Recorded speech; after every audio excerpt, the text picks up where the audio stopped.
welcome back to FSL Circuit for Arena Valor. This is it, the third day, the last day, and this is the semifinals. We have DG Ladies versus, of course, Luna. But of course, without further ado, we are your casters. I'm Yuko. And of course, alongside her is Rockcard. We are here for the semifinals and the grand finals of FSL Circuit Arena of Valor. We can get straight into the game right now. Of course, we want to thank each and every one of you for being here. Don't forget, please share the stream and heart the page. Let us know who you think is going to come out on top here. Luna versus DG Ladies. They're already halfway through the draft. Let's find out what these girls have in store for us. Jumping straight in, here we have Lindis, Liliana, and Amelie for the first two picks on the side of Luna, and for DG Ladies, we have Baldum, Delanas, and Illumia. Illumia has been a really popular pick all throughout the tournament, as well as Delanas. Yeah, very easy to execute there. That Illumia really does know how to get the game going. Usually, you have someone great to set it up alongside the Baldum. Stun everyone up makes it a lot easier for everyone to get caught inside the Baldum's crowd control. That just makes it so much easier to play the game and finish off the opposition. Apparently, they all banned out the Valheim. They do not want any of that burst and stuns in the mid to the late game, but we shall wait and see who will be the fourth pick for Luna. Yeah, we did see a lot of Valheim clearing, especially with Evos. I feel like Evos Esports really one of those teams that really make full use of this Valheim pick as well. So I'm very excited to see those picks from these guys. However, for the meantime, of course, pickings will be limited to Liliana, Lindis, Amelie. A lot of really strong front end damage, but not much tanks available for Luna as of yet. Well, they need, for DG Ladies at least, I think they need another solid frontliner, since they already have Illumia and Delanas for a solid damage. Maybe add in an Annette. I don't know, I think Annette will work well for their lineup, but however, I'm Cricknack right here, and probably they already locked that in. Yeah, Cricknack is actually pretty good to dive in. Again, I mentioned lots of squishy characters here on the side of Luna. Why not try to take advantage of that? Get a Cricknack in the middle and just disrupt the formation. Just removing the formation and removing their tempo play will actually do a pretty solid job in making sure that DG Ladies can outmaneuver Luna. I think Luna heard me. They heard me say Annette is a good support. So instead of keeping it open for DG right here, they locked it in for themselves. Let's see who will be the fifth pick for DG Ladies. So I would say pretty smart play. Picking that up. Superman being hover. Ooh, Superman. Huh. Was expecting more of the Flash, but okay. Superman works as well. I feel like this can definitely be one of those heroes that you really disrupt the backline. And who knows, maybe this could be what they're looking for here in this game. However, of course, frontline still very squishy for Luna. I'm still not a fan of this really all-in composition, but I will, of course, give the benefit of the doubt. Luna has been cleaning up the game with a lot of 2-0s lately. Not surprised with this pick at all. Maybe they just want to, ramp up the immediate damage and just not let any breathing time for the side of our DG Ladies right here. Yeah, DG Ladies, I feel like they just make it a lot easier for Luna to really pick up what they want. So we'll have to wait and see whether or not this is going to be effective, or whether or not this is going to be the end of Luna's win streak. I feel like they haven't actually lost much, so I don't know. I am sort of rooting for them to maybe stumble a little, because they're just so good. These female esports players, of course, all these are from Indonesia, really know how to clean up and to make use of their comp. I very rarely see them make mistakes in game, so I'm still this is still a 50-50 thing for me though, because I also know that DG Ladies, they really, once they get going, especially Rinko, she's been using Tilanis a lot, so when Rinko gets going, it's very difficult to stop her. from 4 countries, we are now down to 1, Indonesia. So who will be the winner from Indonesia's females teams? We are just waiting for them to load in. Sit back, relax, and we hope you are gonna enjoy the show. Do not forget to share the live stream, like the page, and of course support our very lovely lady esports players right here. And you are right, Luna is apparently on a win streak. I'm curious and excited to see if they will be able to keep it up, or will DG ladies in their own strength stop that streak. Loading up into the game. Game 1, Luna versus DG Ladies. Already here, Luna has Yuno on the Zephys, Gary Sarles on the Annette, Soreko on the Amelie, Sayra on the Liliana, and Astrid Herrera on that Lindis. Not much of a deviation from what they usually pick. And for DG ladies, we have Akasha on this Kirknak, GG Miyong for this Ryoma, for them on this Lumia, and Lil for this Baldo. Not bad at all here. Of course, the picks are pretty solid when you go for the dives. However, of course, we still want to see whether or not these girls can make their composition shine. I feel like the Baldom is very critical here. We have to keep track of where the Baldom is at all times. I don't know about you, but I think we have to keep Talanas at bay here and keep an eye on her as well, because like what you said, Rinko on this Talanas is apparently really scary. She does you don't usually see her in the early game because she's just very conservative and quiet and just minding her own business farming. But the moment she steps out of the jungle, she has so much damage output that she can just kill someone or anyone squishy in 3 or 4 hits, which apparently for the side of Luna, they have quite a squishy competition. Yeah, they are. I feel like even the Amelie, which is usually very good for 1v1, can easily get taken out if she gets stunned down by the Illumia ult. Get stunned and then get followed up by the Kriknak. So you also have to watch out where that Kriknak is. Usually waiting in a bush, like right now, is waiting for a big possibility for a gang. Man, Akasha with that very good aggressive plays from day 1 and day 2. We have been seeing those. But we'll have to wait and see if she will be able to keep this up. But DG ladies invading onto the side of Luna's jungle area. Yeah, the Baldom definitely wants to get that rotation locked in. Level 4 already for the Kriknak. Should make it easier to take down those targets. However, Abyssal Dragon going to be spawning here and should be a really quick target as well. However, of course, it's going to be better, I think, for Luna here with better positioning. Right now, they are in the middle. They don't have that much crowd control yet, except for the Amelie. Lil tried to do something there, but Scary Sarlis just kept her stand. One of the things I noticed on Luna is, yes, they take objectives, but they're more of a full-on and head-on brawl type of team. Usually, they don't mind being in gangs or starting gangs. Abyssal Dragon already up first. Abyssal Dragon first huge objective of the game. Yep, getting that is actually going to be pretty big, and DG do not want to let go of it at all. That's a very clean take there for the Abyssal Dragon. They don't even try at all. They know that if they die right away and then they lose Abyssal Dragon, that could spell a very bad situation for their tempo play. So they don't want to give away any kills. Fine with getting away a big objective though. One objective is to 2 kills. I don't think that is worth it. But shoutouts to Anne-Marie right here watching. Thank you so much for the support. And we're gonna jump straight to the game again. These 2 teams are very calm. I mean, they got their objectives, so they're not gonna be aggressive or they won't try to do anything quirky.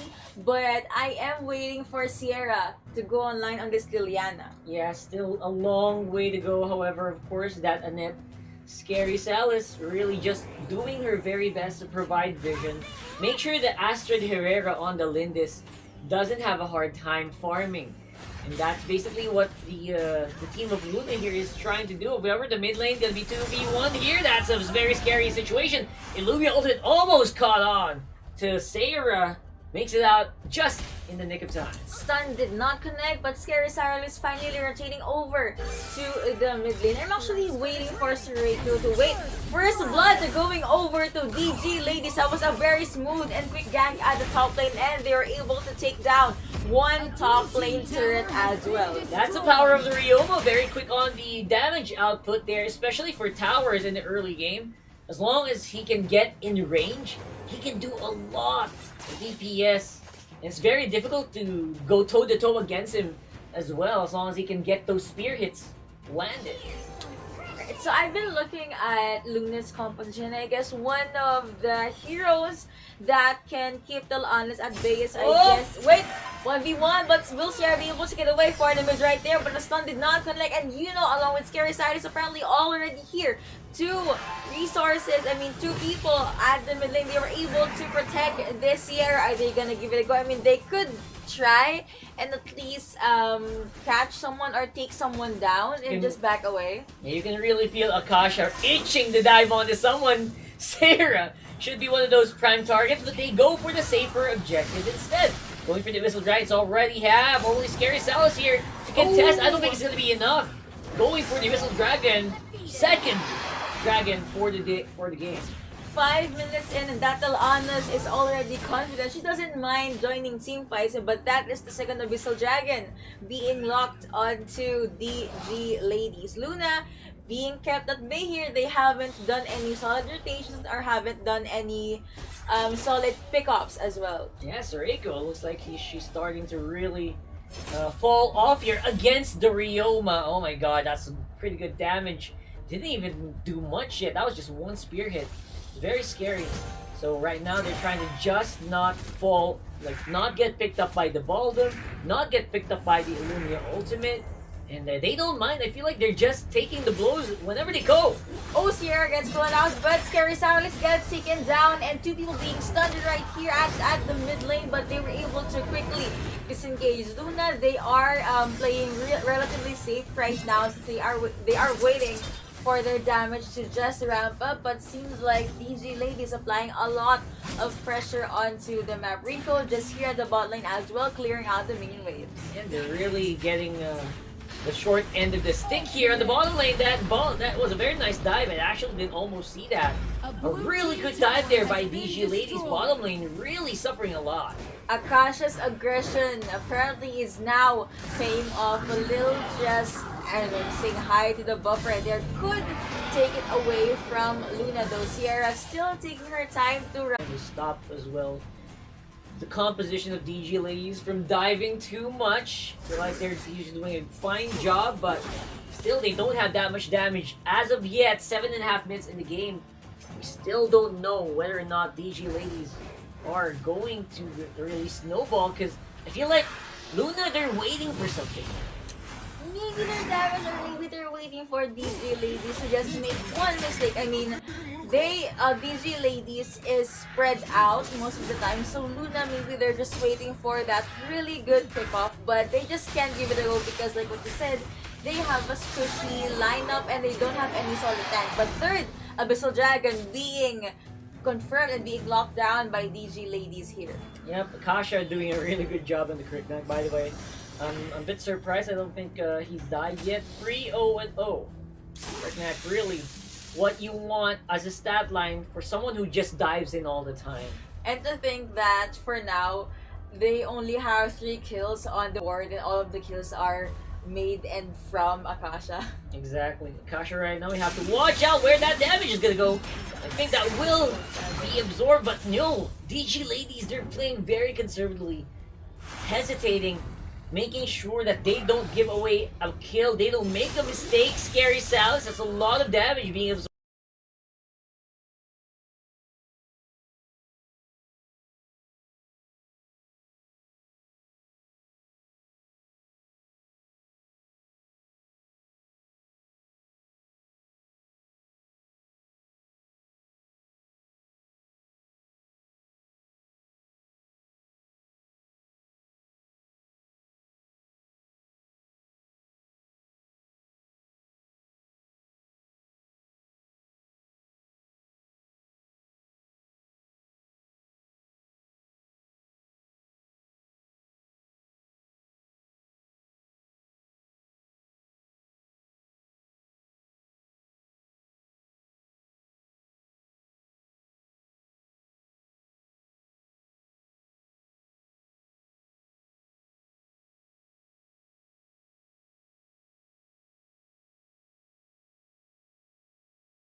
take down.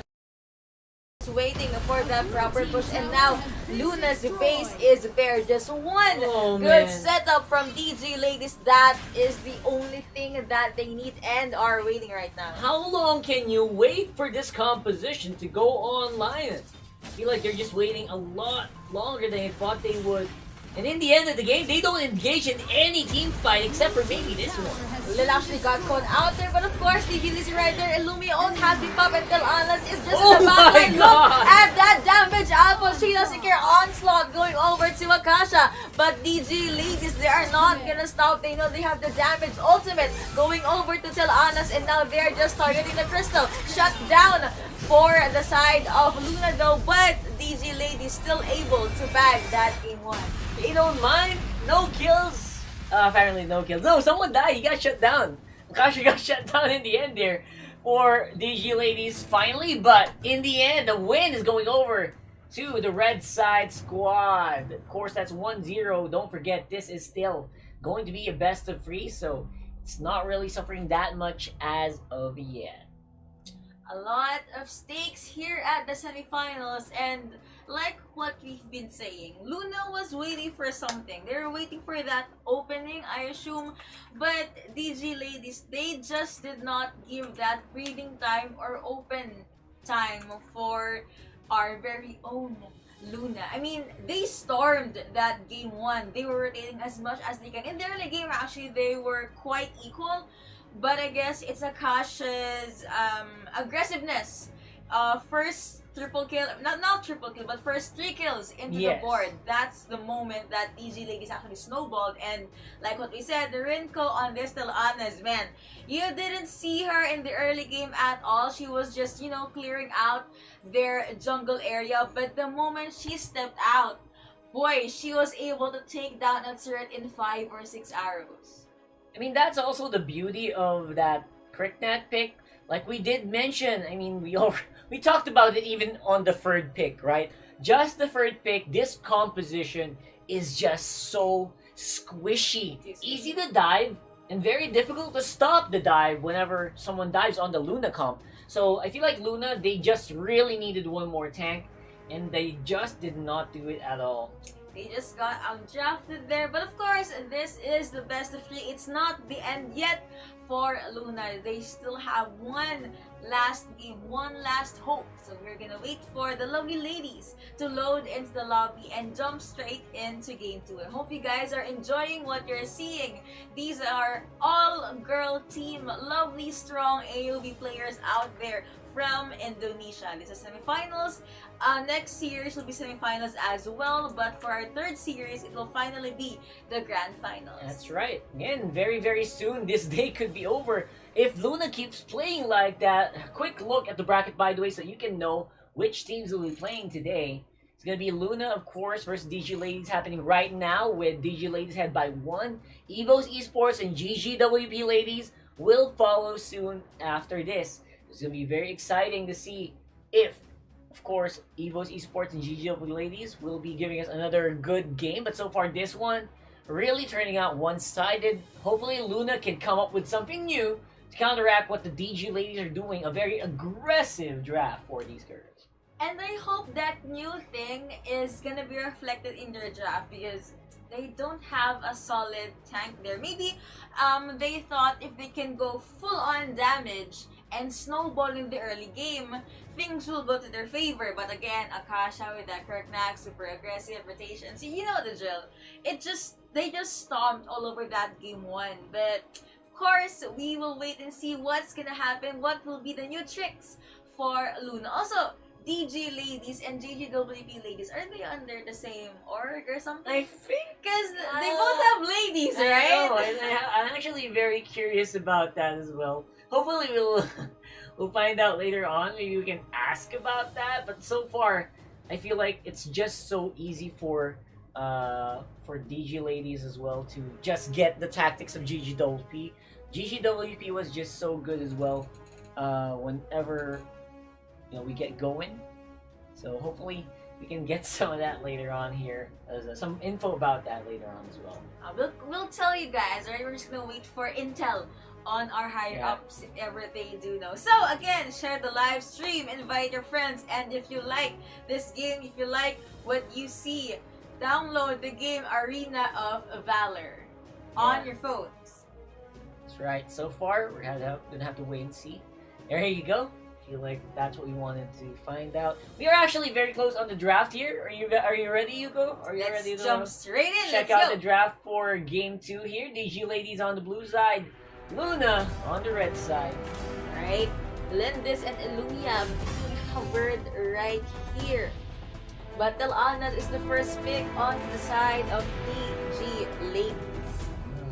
Very interesting. Lindis here. and Ignis, rather. Well, they're still on hover, so That's actually pretty strong. I feel like the Ignis is just a hero that gets super underutilized in these games. Ignis is just so strong, especially with the recent changes to Ignis. So this could be pretty good. Telana's gonna be the secondary fight here, and usually that's a throw up, right? Left and right. Usually Telana's on the other side, Lynn's on the other. I haven't actually seen them together yet. You know what? I'm really looking forward to that maybe. Although a lot of teams are hesitant to do the double marksman composition, despite the double marksman composition being so strong with some teams as well. well, I guess they don't want to risk the idea of lacking resources for double marksman compositions. But if you are able to pull it off, though, imagine the damage output you're gonna have, and if you are able to prolong the game. Illumia and Baldum being hovered here for the side of DG ladies, and they did lock that in immediately. But let me just highlight that our DG ladies, they really want to prioritize that Telanas. Yeah, of course, Telana's, Illumia, and Baldum. Very easy. When you use the Cataclysm to set up for the Baldum here, whenever you get that Wild Prison, it really makes it so easy for everyone to just be attacked by the Telanas. And also, it's easy to make sure that the Telanas is safe, right? That's usually what you want to happen. And they do make it work very easily. And that's basically the comp always. I feel like it's always what DG Ladies does. Whoever the marksman is, usually they have a Telana, at least one of these guys, either Telana, Illumia, or the Baldum. And whenever they stick together in one comp, it's just a great setup all the time.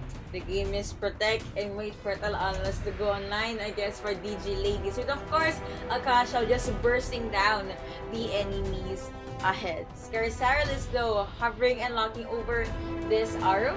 Yeah, we might lock that in as a third pick, but it did pan out an Omen. So Aram, finally some tankiness on the side of Luna. Finally, so hopefully that's gonna be a lot easier for these girls to make use of. And Aram, one of those heroes that you really want to ramp up early on as well, because not only is she just a great frontliner or a great tank, but she's also just very strong on the crowd control. She can snare people for a long period of time. That suppression is very difficult to get out of because you can't usually just burst Aram down easily. Whenever you get the Aram in to a good position, it's also usually very difficult to just attack her because of those surrounding ravenous beasts that rotate around her. The flying beasts, those three beasts that whenever you get hit, you get HP. Whenever those hit something, Aram gets like HP back. Yes.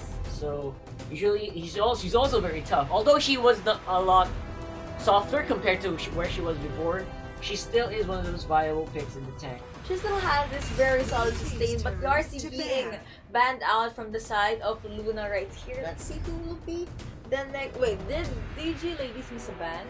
I think that might be intentional as well. Alright, we'll have to wait and see whether or It's not open that's that going they're. to be. But maybe there's not. Alright, Yeah, they did ban they out did that ban. ban. There you Alright, go. they're just banning. Alright. Oh yeah, they're in the blue side. Almost forgot. So weird to see Valheim being banned though. I mean, It is. is he really that ban worth in this meta now? It's a little weird, but at the same time, I feel like only specific teams can do that. There's like a team that can use the Valheim and then just destroy someone in lane early on. The moment you get level 4, usually that's what happens. You get destroyed right away, you get blown up. After using the ultimate, it usually speeds him up a lot so he can do the follow-up attack on the Valheim. So waiting for that. Ooh, Maluk. Earlier they were lacking a tank, now they have two really good ones. Malik can also kind of go into the damage mode as well. So I really like this from the side of DG Ladies. Finally, a good setup and a very respectable, excuse me, a very respectable comp in terms of damage as well. And well, yeah, for Luna, they really upped their draft, so that they just need one more solid hero for the late game. Yeah, I guess just to bank on that 11 to 12 minutes gameplay, Irie and Zephys being hovered and locked in okay, for not DG bad. Lady. So let's see who will be the last pick for the side of Luna. A very skirmishy composition here coming from DG Ladies, and also they want to do that setup because if you get a good Lumia bottom combo, Zephys is usually one of those good heroes that can really tear it up as well with good damage output and some solid knockups. Richter being hovered, I would not be surprised if this gets locked in. They should lock it in, at least for me. Alright, and they heard us, and they did. So let's just wait for them to switch on to their preferred heroes. Again, guys, this is Series 1. Game 2, Luna versus DG Ladies, with DG Ladies up on one game. Yeah, Richter is just... I really like using Richter personally just because of how well he can, like, just control the battlefield and how difficult it is to destroy him as well. No, Richter is a solid ban. I think she's just been banned out so often in these previous series that we haven't actually seen him use his full potential. Now, you know what I'm a bit surprised here is a lack of Elsu picks for both of these teams. So hopefully we'll get some info about that as well later on. But yeah, for the meantime, again, we are going to be loading up straight into the game soon. Who do you think is going to come out on top? Will this be a 2-0 win for DG Ladies? Or will Luna give us an interesting matchup? Let us know on the chat.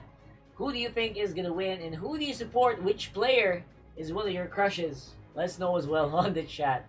So we can read that later on. Personally, a fan of Rinko right now. But yeah, 2-0 or 2-1. Let us see while we wait for the lovely ladies to load into the game. And I think they're not picking Elsu because Elsu is we're aware of the late game picks, right? But I personally think Elsu takes a lot more time to farm compared to Talaanas, but the damage output is pretty much the same, and the range as well, so I guess they're just favoring more on Talaanas here. Anyway, for the meantime, it's a question of whether or not the Malik can actually do a good setup. I mean, the Malik is the biggest setup here for Luna. Of course, Shock combined with Holy Embers from that Ignis could provide to be a good team-up combo with Big Wombo combo. Anyway, let's run it down. Of course, DG Ladies versus Luna Game 2. On the blue side, Avakasha on the Zephys, Fortim on the Illumia, Lil still on the Baldum, Ringo on the Talaanas, and GG Myong on the Irie. And at the side of Luna, we have Yuno on this Richter, Sareko on this Malik, Scary Sarlis for this Arum, Sierra on this Ignis, and Astrid Herrera for this Lindis. A pretty solid Wombo combo in the early game when they hit level 4. However, of course, when the later comes to later, you're gonna have to rely a lot on the Lindis as well as the Richter. So we'll have to wait and see whether or not they can actually make something of that. Of course, it's gonna be a little skirmish there. You know, on the Richter, like I said, I really like this pick just because it can sustain early on. I really like when heroes like that can be a little bit independent. You know, when you go solo, like all these women are really, I'm sure they're trying to be. And on the meantime, of course, it's going to be a bit of a difficult fight over that Cruise Eagle. DG definitely gonna have the vision game there on the side. Right, so here's Scary Sarlis just mapping out the mid lane area. I mean, she is a tank, so she can just roam around and peek in the bushes as much as she can, and she has those 3 soul orbs orbiting around her anyway. So like what you said, she has that HP regen or HP steal. Yeah, HP steal every time they hit it. Really funny name, Ravenous Beast. They don't look too ravenous to me. But they do look like beasts. They're scary. I mean, I think they call them ravenous because, I mean, come on, they eat the life of her opponents, right? So that has to be something. But Akasha able to spot someone out here, but of course Sierra just flickers out, Mamba's out, and threw a handful of skills. Of course, put in a little damage there before you go to your exit. No one dies, no casualties. The objective has not been taken as well. Rotating over to the mid lane though. Here we have Forum on this Illumia just clearing out the waves, but Telonis and Rector just there at the bot lane farming, and they're not actually fighting, they're just taking their time. Yeah, even on the top lane, everyone's just busy taking up the minion waves, clearing each other's camps there. Of course, also, that Malak already level 4 has a possibility of a setup, can be used as an escape as well. If you shock behind the turret, usually there's no way that you can be chased down because it also leaves like a slowing field where enemies can't chase you. The ladies this time around, they haven't changed anything on their tempo yet because they're just, you know, taking a feel or taking Scary Sarah is being caught right here. She got stunned, but she was able to get away. Yuno though says hi, but by that time Digi Myung and her team member already disengaged, already away. Abyssal Dragon already up, and it will get through a lot of skills, but Scary Sarah is able to sustain herself right there after two not successful ganks from DG Ladies. They really wanted to go for the fight, but he's not level 4 yet. He doesn't have snare, so he can't lock anyone down. Because of that, DG Ladies getting the first Abyssal Dragon of the game. Luna being knocked up, but able to stay on the turret, able to stay to safety. Yep, safety is, of course, their number one priority here. DG Ladies, they're not taking too many big risks, which is actually pretty smart. I mean, despite knowing they're kinda ahead in the tempo game, the gold is actually not that far away. Well, I guess both of them are just taking their time. Like what you said, they're just gonna ramp up a bit of the damage. They have Breaker and Natalana, so the tanks, of course, are thickening their HP as well. So by the time mid-game enters, they can take someone down. Speaking of taking someone down, Sareko gets taken down. First blood going over to DG Ladies, and Ashira gets caught out. Look at that snipe! 3 people being grouped in. That was a perfect setup for DG Ladies, and now Arum throwing around her tiger, but Akasha able to chase this member down, and that was a 2. Make that 3 for non-trade in favor of DG Ladies. That group up, 3 of them right there. They all got stunned. They couldn't move, and DG Ladies just dived. That was so good. Yeah, that was actually pretty smart choosing of where to fight. Basically nullifying the use of the Malak. Malak used his ultimate to try to get out, except it was cancelled. So because of that, it was just a snowball. It was a non-stop domino effect.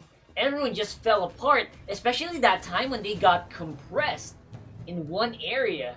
Man, there was no getting away. Will history repeat itself? DG Ladies still able to bag the first 3 kills of the game. Now Luna, they're just gonna chill for now, you know, not give the kills that DG Ladies needed, because again, look at that very sturdy and balanced lineup. Yeah, solid indeed. I mean, I would say that Luna had a bit of a more solid comp, but they're really proving me wrong.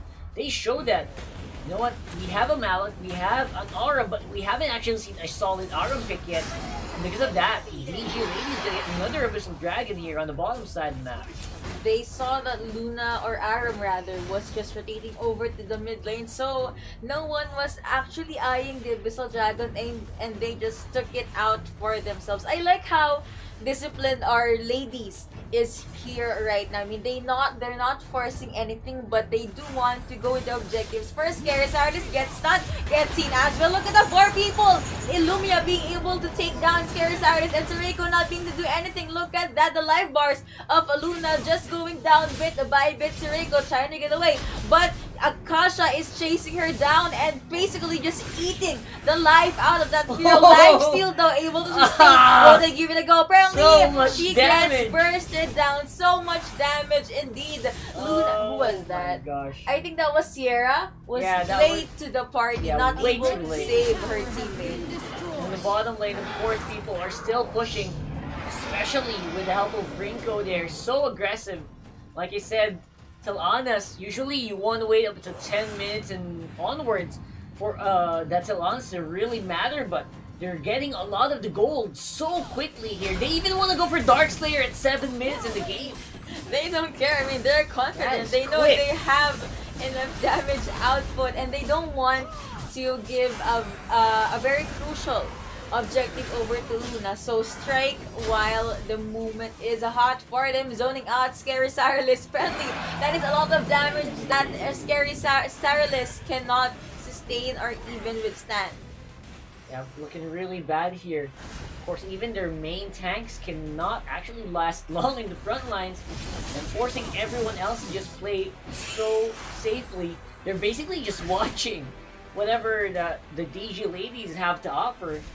Maybe that's that individuality, that solo player mentality that we're seeing here on the side of Luna, because you have to remember, these ladies, they're not really like teammates for a long time. They're not under like one big organization, so they're just composed of like teams that got together, wanted to play Arena of Valor, and so far it's really showing. DG Ladies looking a lot more cohesive this time around. Yep, and I actually think that's beautiful because you can see how strong they are as an individual player.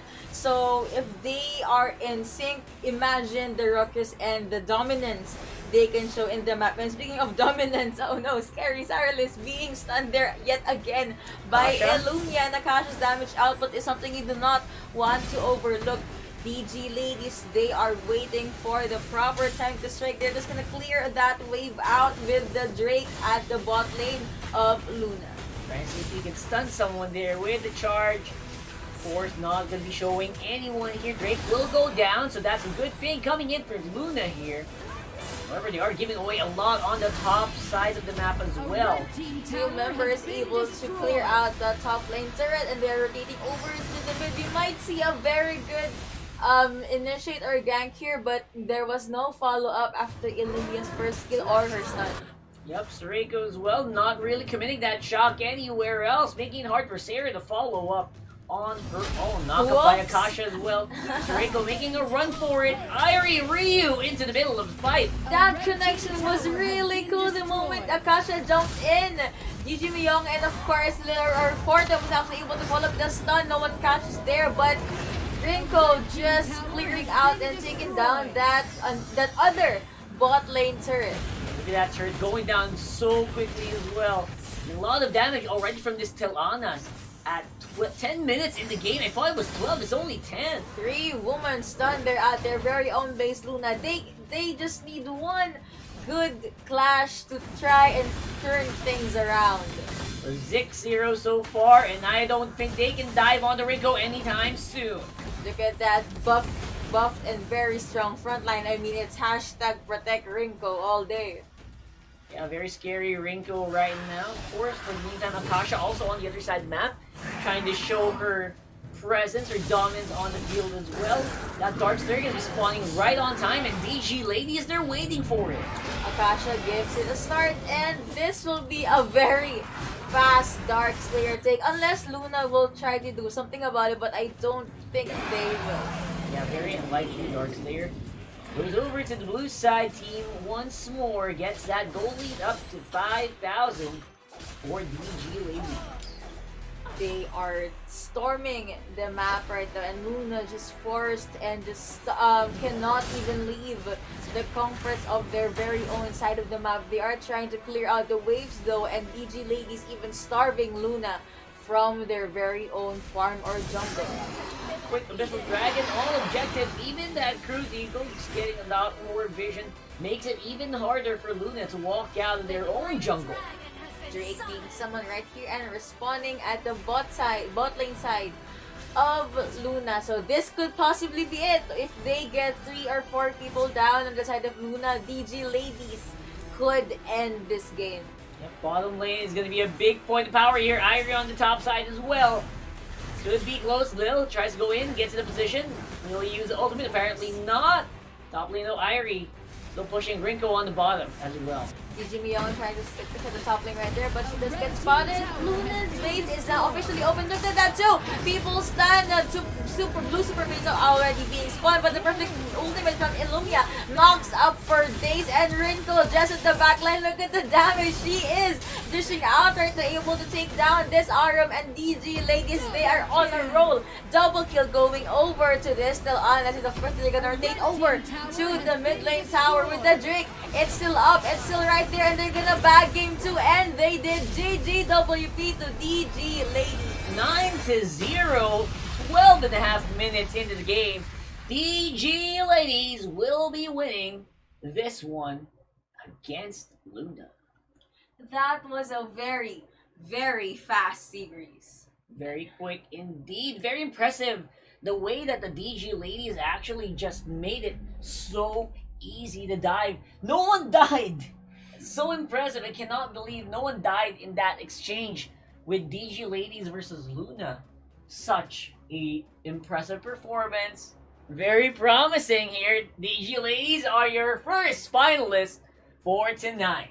They are gonna advance over to the grand finals, but we have yet to see who will they fight. Of course, we have GGWP ladies versus Evo's Esports right after this series. But again, that has been a 2-0 and DG ladies being victorious in the first series. Yep, having a look at the bracket here, of course, it will be DG ladies proceeding to the grand finals.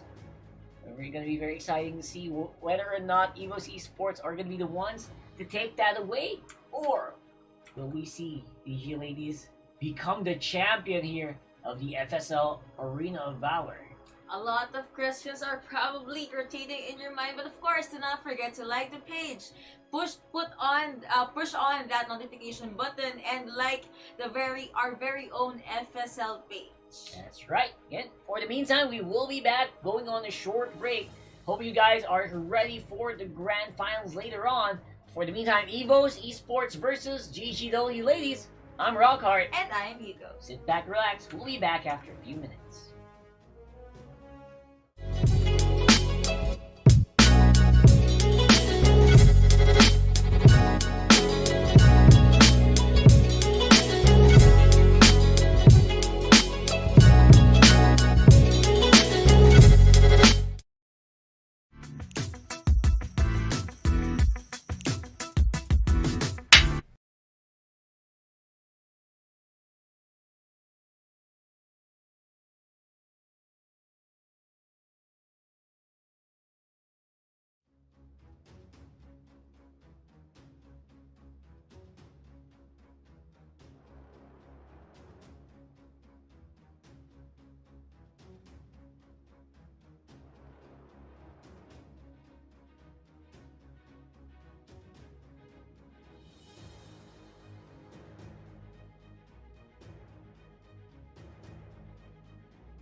we are back. This is it, finally, the grand finals between EVO's Esports and DG Ladies. Sorry for the long break because in EVO's Esports series, they finished the match with a 2-1. That's right, of course, we will be casting last game for today. We are, of course, Rockhart. I'm Rockhart, not we. I'm Rockhart. We are Rockhart. We are Rockhart. And I am Yuko. So thank you so much, guys, for waiting. Again, the grand finals, this will be a best of 5 match. Whoever wins will finally be crowned the queens of AOV for this FSL circuit. Finally, we are here after 3 days of grueling and, of course, very intense esports action featuring the awesome ladies from multiple teams across the Malaysia, Singapore, Philippines, and Indonesian servers. So we are gonna jump straight into the pick and ban phase for game 1 of the grand finals. So DG Ladies on the left, EVO's Esports on the right. Should be a great game, folks. Let's try to find out who's gonna come out on top here. EVO's had a pretty solid 2-1 victory against GGW Ladies. It was a long one. In the end, it really was worth it. Was worth it indeed. Actually, I'm curious on how the gameplay will be for both teams because they're both slow paced in the early game, like first 5 to 6 minutes. But their power spike is usually happening in the mid part of the game. So I guess we won't be seeing that much of a long series unless, you know, the ties are just always tied. Denial pick here coming from DG Ladies, EVO's Esports. This Hayate really did a number in their game versus GGWG last one. So I am expecting a lot more denial picks coming from DG. In the meantime, I feel like they really watched that last game. EVO's, on the other hand, going for the Sephira would be very highly suggested. However, still have to find out who they wanted could put that in the combo with. Sephira actually got banned 2 times in the series against DG Ladies versus Luna. But now, finally, Sephira is open, but Baldum and Omen will be the first 2 picks for EVO's Esports right here. It's actually pretty solid considering Omen was definitely one of the key players in the previous series as well for EVO's. Getting that just means they're going straight for comfort picks here in this series. Well, why? Well, there's, like what we've been saying, there's a magic when you're having your comfort picks. Like, you can get a handful of kills or you can farm even though your eyes are closed. So I guess both of the teams want to take as much comfort picks as they can so they won't have any extra pressure or won't have that much of a hard time for the game. L'Oreal and Timmy being hovered and locked in for DG Ladies right here. There you go. Timmy is one of those heroes that I believe is just severely underused in this complete tournament. And it's really a pleasure watching it being picked up by DG Ladies here. Super underrated, great front line, can set up so many great picks. DG Ladies make full use of that. EVO's Esports answers with a Liliana. And actually, EVO's Esports did their research as well. They saw how powerful Illumia can be in the hands of DG Ladies, so they banned that out. Yep, pretty solid. Usually, especially when you get Illumia and Baldwin in one composition, it's really great to see those guys in play. Very easy to pick up kills with. Not going to be happening this time around. Vedic stand out for DG. No solid marksman for DG Ladies. They need a damage dealer and one beefy frontliner, like super beefy, because L'Oreal is more of a support and poke type of hero. But let's see who will be the 4th ban for the side of EVO's Esports. Should be very interesting to see the bans here. I would remove one more solid damage dealing marksman probably, but Irie is going to be one of those picks. I mean, they did see how well GG Myung plays that Irie. Solid focus ban coming in here from EVO. Respect bans going all over the map, but wait, the Joker has been... was that a... I feel like that's definitely plausible. Although Lindis is still one of those heroes that should have been picked up but is banned out. So they're really thinning out the marksman pool here. I feel like a Violet pick is coming for either one of these teams soon. Wonder if that's going to be the case. Natcroft has been used by Evos very efficiently in the previous series as well, in the past few games. Yesterday we also saw a very solid Natcroft play comes for Evos, so still a pretty good pick.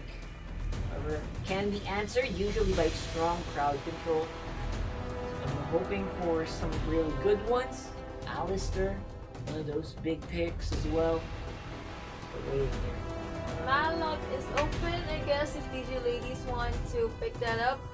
Or at least they don't just have a strong front line or someone that can just mess around with the side of Evo's Esports. Kilgroth though being hovered and locked in. Quillen being locked in as well. So they have a pretty standard draft right here, and they have Quillen to bank for the late game. They have L'Oreal, Hayate, and Timmy for the early game though. Yeah, leaving the Quillen open. Actually, Florentino, Quillen, and Richter, that trio, not actually getting too much attention. So we have the opening for the Quillen and the Richter, but of course Florentino is out. Talanas. Last pick Talanas. Surprisingly on the last pick. That's not something you see every day. Yung plot twist, right? This is the grand finals anyway. So, righty, this will be game 1 of our grand finals, and this is the draft for our 2 lovely all-girls team. Yep, for the meantime, it's going to be pretty standard and pretty balanced draft for both of our teams. Kilgroth making a first-time appearance here as well. So very excited to see what these guys have to offer, and let's have a look and see as we load up into the game who will take first blood here. DG Ladies versus Evos Esports. This is a best of 5. Of course, please do share the stream if you're watching on Facebook. Make sure you hit that that bell icon to know when FSL, the Female Esports League, will be live again. Grand finals already, showing who is the best female esports team for Arena of Valor. I actually like the surprise or the difference that DG Ladies put in their draft. So there is a first time in everything, but let's see if that first time or if that change will actually be a blessing or a horror in disguise for their own team. Yep, DG Ladies definitely shaked up something new here, showed up something new. I'm not sure if Evos was already expecting these changes because of the way that the ban played out. But if they are, they should be in for an easy time, considering Natcroft is just so strong in the hands of Evos. I'm also waiting for the Hayate to maybe be played better by DG Ladies, something I'm really waiting for.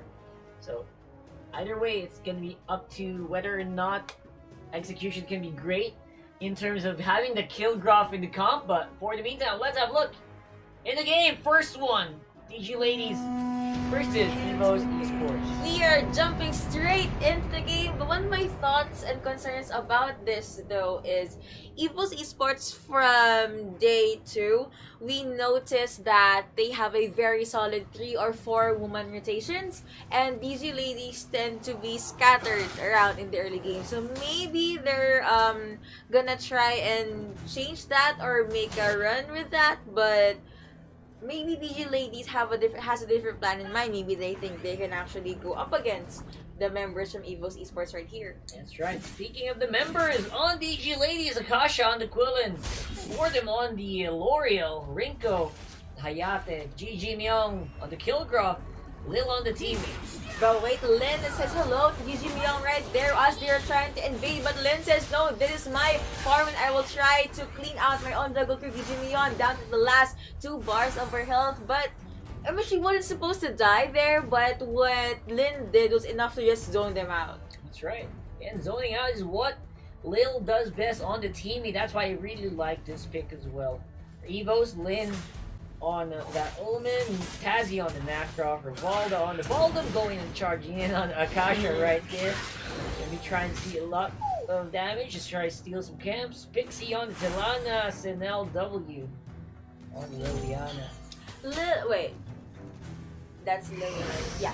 Lil and Akasha, I actually have, for DG ladies, I do have my eyes on them because they're both really, really aggressive, but in the sense that they're actually really smart. But for the side of Evo's PH, I have my eyes on Ravida and Lin, surprisingly, because of their immense sustain and their response rate whenever someone from Evo's esports gets caught alone in a certain lane. Yeah, surprisingly, they're not giving up a lot of influence in the Dragon area, leaving up and waiting for level 4 before they show their faces on the map. Even the Baldwin right now trying to see if he can get some damage done onto jump the cap so he can get the ultimate, but for the meantime, Quillen gonna be going in and engaging. Good engage from Akasha right there, but Ravida is the next target, and Pixie does go down. That's one dead till honest. One kill going over to the side of DG ladies, but of course, 2 kills going over to the right side. That was a really fast answer and revenge kill. Double kill going over to this Stacey, and now DG ladies forced to back away. They were the ones that initiated that fight, but now they're the ones disengaging. And of course, Evos, after winning one clash, they are gonna rotate over to the Abyssal Dragon. Which is a bit surprising. I did not really expect Eagles to come out on top there, but the counterplay was just too good to handle for DG ladies. Really showing themselves up in this series this time around. This is what I've been telling you. The response rate and the map awareness that Evo's Esports has is just so amazing. Like, they're well aware of what's happening. And speaking of well aware of what's happening, Blue team was able to bag one kill right there. And of course, they are forced to back away right now because look at the sustain that Ravida has. Oh my gosh, 2 people get stunned. And Liliana gets a kill, make that 2 even. That was a 2 for non-trade in favor of Evo's Esports. Evo's really roaring in this game, trying to get a lot of gold and a lot of kills on the map and getting them successfully without giving away too much. Man, I like the micro gaming from Evo's Esports so far. Grr power, roar power, as I like to call it. But of course, it's still not too late for DG. I mean, it's just the early game. I mean, it's okay to have a handful of mistakes and get ganked a handful of times in the early game, given that, again, Evo's Esports, they have a solid rotation. They're always knit together. That's right. Again, the rotation's pretty strong, not to mention they have the reserve here on the Omen. Just standing there and getting so much gold non-stop. Kilgraph not really equipped to deal with that for the meantime. They're going to be trying to go and prove us wrong here. Alright, they're actually boxing in that GG Myung, and GG Myung says goodbye. But look at that really nice pushing from Tazy right here. Able to flash it and bag a double kill. 2 more kills going over to Evo's Esports. The rotations and the boxing potential and the discipline that Evo's Esports has right here is really good. But with 4 times targeting at this Lin, and Lin does go down. That is an easy revenge kill for the side of DG ladies. Looks like Evo's bit off a bit more they can chew in there, trying to go for the push. Did not realize L'Oreal was actually very close by. Of course, that does buy some time here on the DG top lane, gives that Kilgraph some farming potential. However, how long is that gonna be? Because right now, the bottom lane under siege here for Evo's, possibly zoning for a take on the Dragon. And the thing about Lil here is, she's not supposed to charge in a certain area against the enemies when she is alone. But the thing is, she is super confident and she trusts that whenever, even if she is alone, if she jumps in, there will be an assist or response from her teammate. Abyssal Dragon being targeted and secured by Evos. What a quick take there for Evos. I mean, DG ladies didn't even bother to check. Top lane going to be the revenge though, getting that tower. Links very nearby with LW. It's a 2v3. How can they survive this? Not for long apparently. Omen could be the sacrificial lamb there. Liliana just gonna be walking out for the meantime.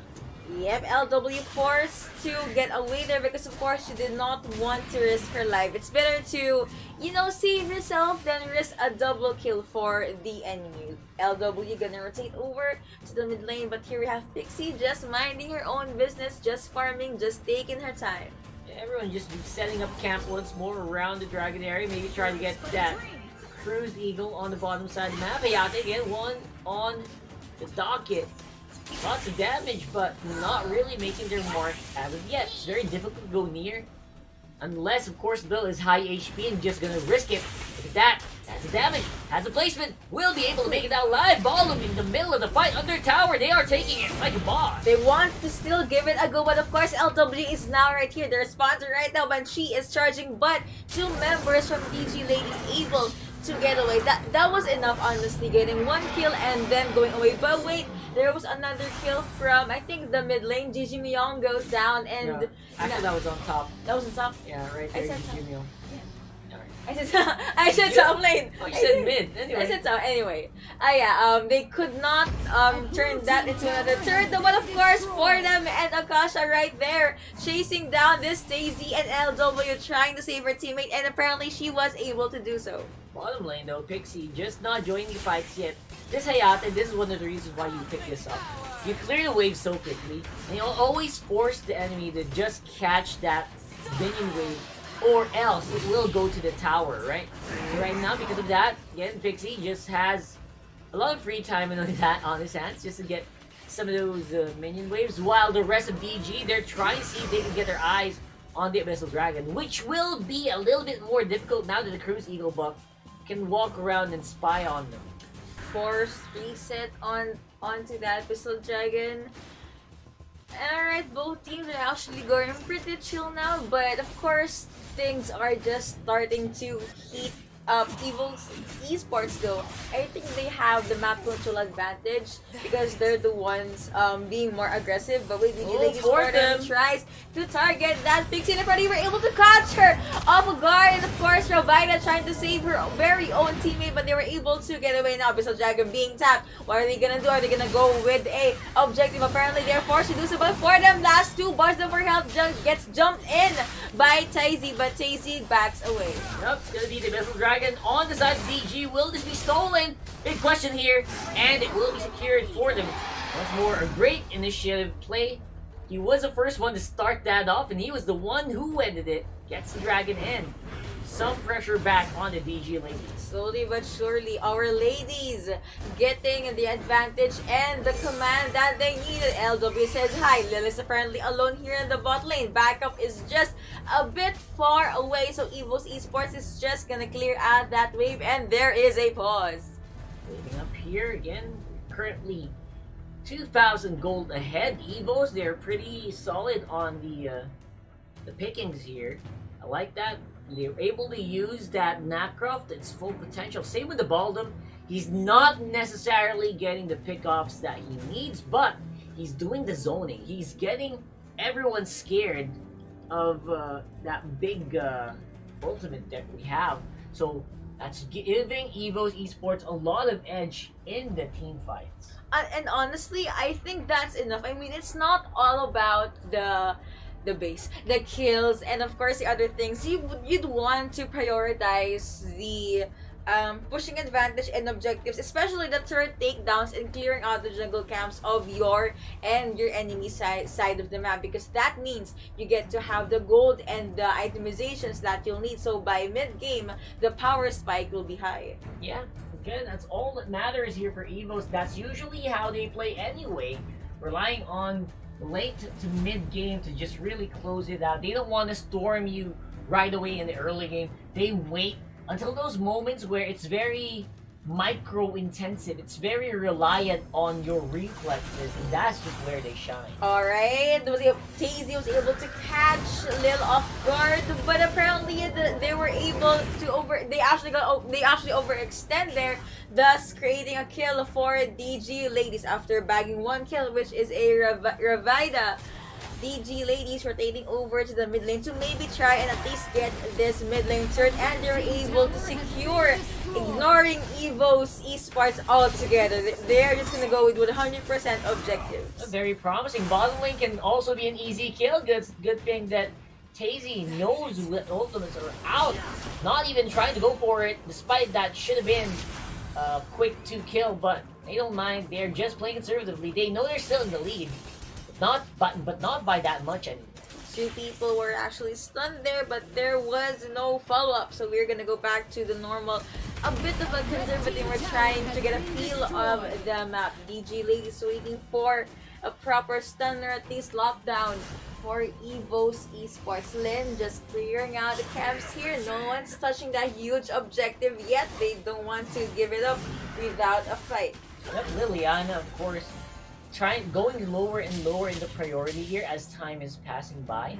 So Evos, they have that mid lane kind of faltering, but L'Oreal, Fortem on that L'Oreal, just so much stronger. When you put Smite on the ground, it's gonna be unlimited spams of that holy cross that you see on the ground here.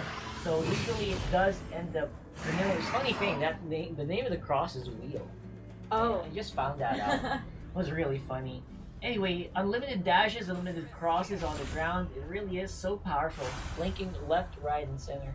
and I guess that's the perfect setup for L'Oreal's team because you want to have a spammable setup. But wait, he's able to knock Rinko up, but Rinko, the two people she got caught out, and that was a really nice response from Evo's Esports. They were able to bag one kill, make that two, but now Lin is just overextending, and Pixie forced to save her teammate with just the arrow, and Lin able to get away by just the last 2 bars of her health. That was a 1-for-none trade in favor of Evo's Esports. Yeah. This is gonna be a slow-paced game. Evo's really picking it up in DG, not willing to give anything away. Now they're going for the Vessel Dragon. Will they go for it? Apparently Evos, they do not want to give away without fight. Will still go over in DG, but they are not done. They go for the team fight. 2 people stunned, and they were able to take a little down, and they're gonna hunt for more. They want more bloodbath. They're rotating over to the bot lane where DG Myong is. Yeah, and Pixie just gonna be going non-stop on that tower. That is gone. And now in the mid lane, still that Quillen trying to get some farm. Again, that not really joining the team fights of DG Ladies that much. But at this point for Evo, still Anna's already there. But wait, Lin gets one of 3 people actually chasing her. Will she be able to get away? Tazy says hi. Was able to stun someone, but of course Lin goes down. Tazy tries to get away, but was able to escape by just the skin of her teeth. And right there, LW. I thought she was gonna die there, but alright, was able to save her teammate as well. Yeah, and after that, look at that. They go straight for the Dark Slayer against whatever Evos might have predicted. Only LW gonna be here to spot this out. Oh, LW wants to give it a go. She jumps in, ultimate going over to LW. Oh my god! The Dark Slayer. Dark Slayer was able to go to Evo's Esports. That was a 3-for-1 in favor of DG though. But Evo's Esports able to secure a very huge objective. But honestly, I don't think that's a good trade-off. 1 Dark Slayer, 2, 3 kills. Yeah, that's actually quite a lot being taken there though. Of course, Evo still will have 3 people on the field. We will block off, yes, that! Oh my god, the Quillen just doing a phenomenal work against that Telanas. Goes down right away, critical hits.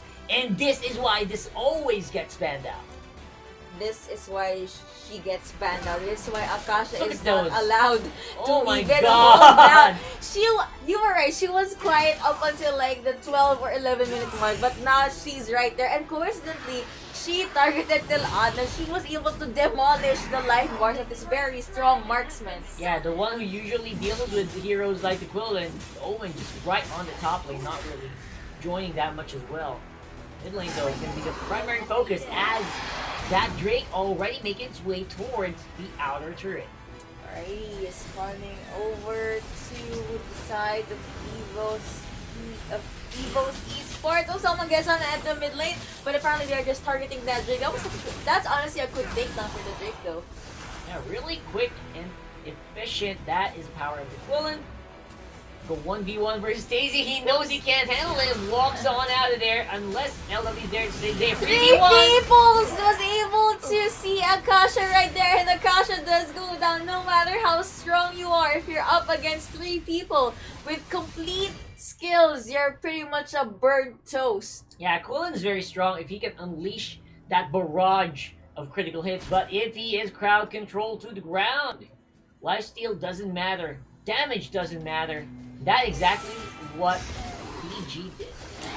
So now they're just gonna stay on the turret, try to defend as much as they can, but they don't mind receiving a lot of damage, even shielding for the stuns for their team. With Evil's Esports was able to bag one turret at the top lane, and now they're just storming from the mid lane to the top lane. Oh no, Lil gets caught out, Lil gets stunned, and will Lil be able to survive? Apparently the answer is no. The damage out from Evil's Esports is just too much. They're able to take down Lindo, and now the life bars of Evil's Esports, the one being demolished. That was a 1 for 3J, but DG Ladies still wants to give it a go. LW being targeted, and she does get bursted down. Only Rivaldo survived there, and he is not healthy at all.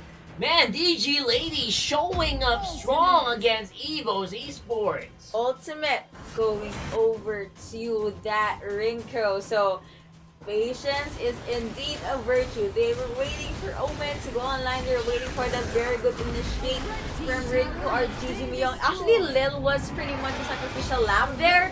Even though she died, it worked for DJ Ladies' favor. And now, look at how fast they're demolishing the turrets on the side of Evo's Esports. They could not do anything, and they're gonna rotate over to the buffs and go to a strong objective, which is probably the Abyssal Dragon. They go for tower for the meantime. They know they can still take it. Everyone's still near the fountain.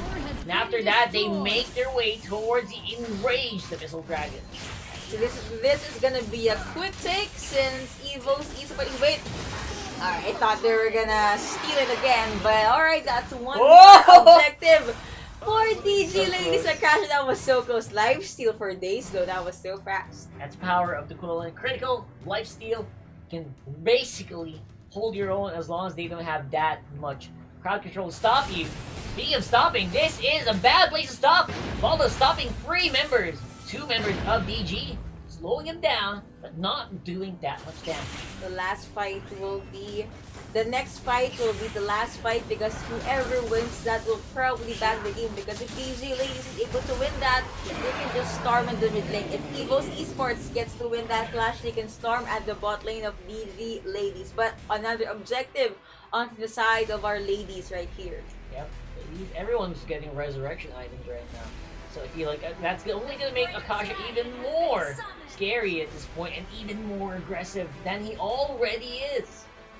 Akasha, of course, just gonna keep on farming, but I just can't forget how much of a damage output she already has. So I guess she's gonna be the primary target of Evo's Esports right here. 3 people almost. Oh wait, 2 people. This is the top lane because Liliana is at the mid along with Delanas. Yep, even Lin right now being very careful on the Omen.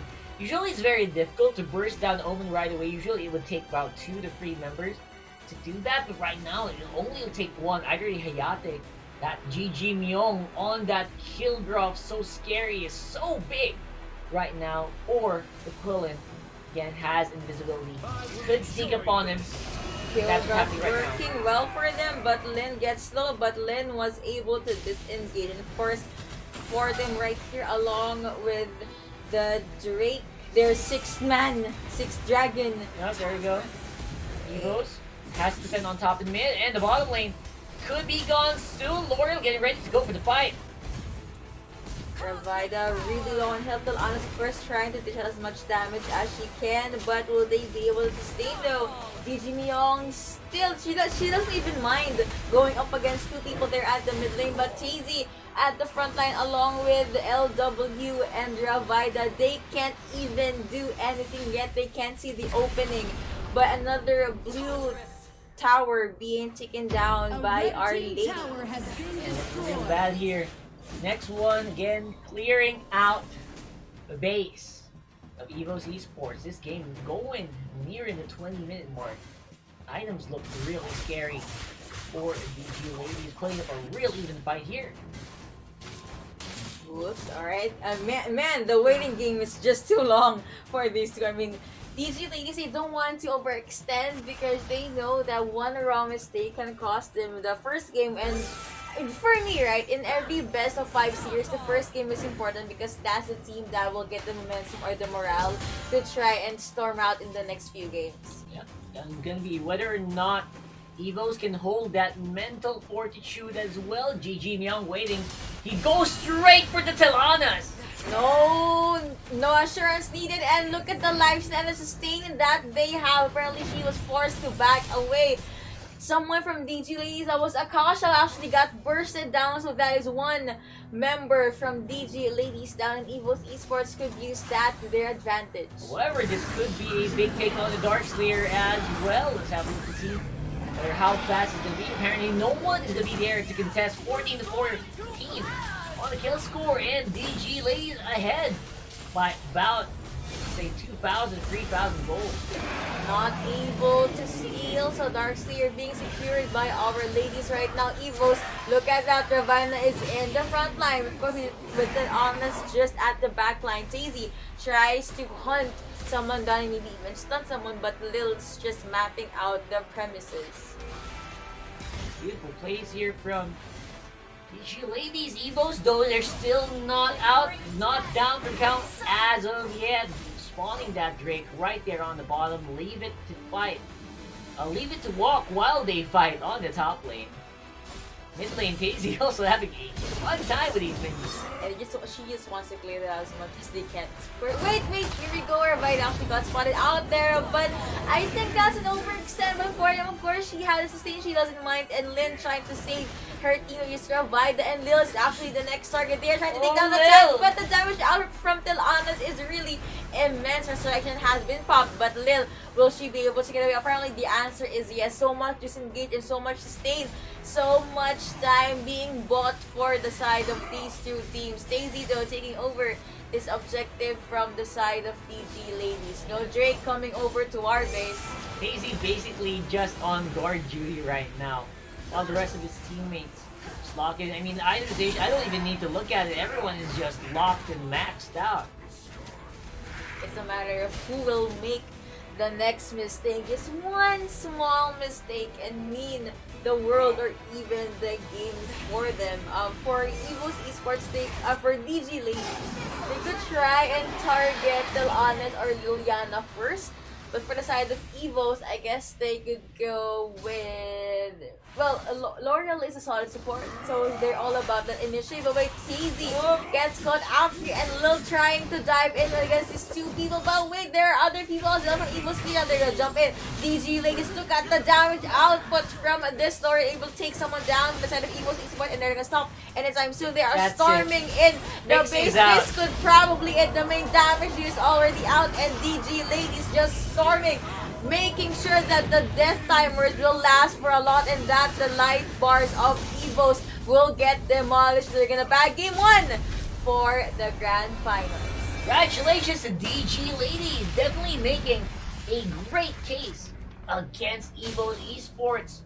Wow, that is some strong gameplay coming from DG Ladies, enabling the Hayate and that late game kill Groff and Quillen. Oh my god. How they even come up with that?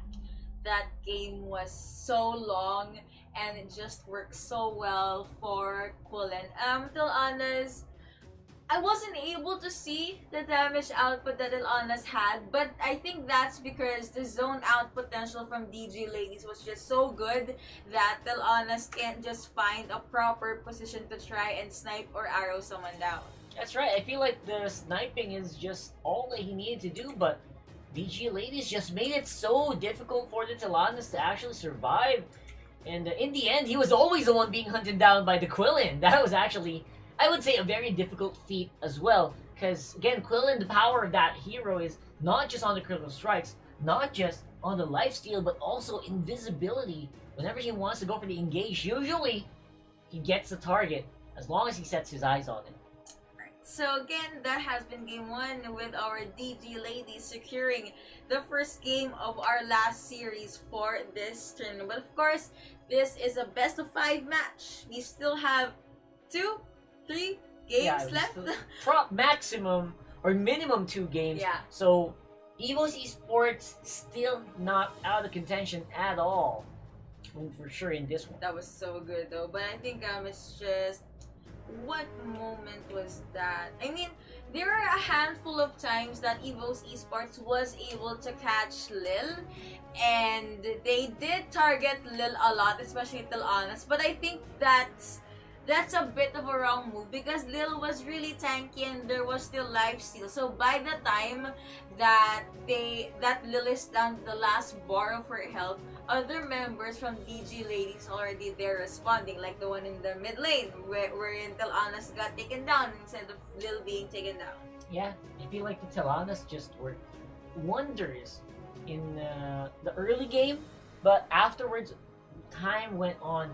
He just could not find a good position, especially against Equilin. Even the Nacroft, Tazy's Nacroft, a big difference from what it used to be in the previous matches on this tournament. So, EVOS Esports, they really need to get this together. And of course, DG Ladies, wow. They pick up the composition, they make sure that it works.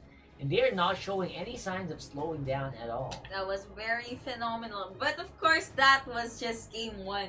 We have yet to see more action from our lovely all-girls teams for Arena of Valor. Speaking of Arena of Valor, this is the brackets for the tournament. Yeah, 1-0 so far. EVOS Esports had a 2-1 victory earlier against GGWP Ladies. This time around, that exhaustion seems to be really carrying over to this one as well. But EVOS Esports was able to hold out though. I guess you're right, fatigue is a factor, but I guess EVOS was just opting for a more quick game, like they're not built to last or they're not programmed to last in that game 1. Yeah, that game 1 definitely wanted to have, I thought they had it actually. Thought they would have that late game insurance policy with the Telanas and the Nacroft, which usually is very strong once you get those items, but apparently placement is just the biggest challenge in that previous series. Placing where the Telanas was, make sure trying to fight against a teamie as well. That teamie really did a big number on EVOS. Great front line, something that DG Ladies really learned their lesson from, not having a front line, especially when that happened against Luna in the previous matches as well. So again, overall, it was very difficult to stop that, even with the Baldom.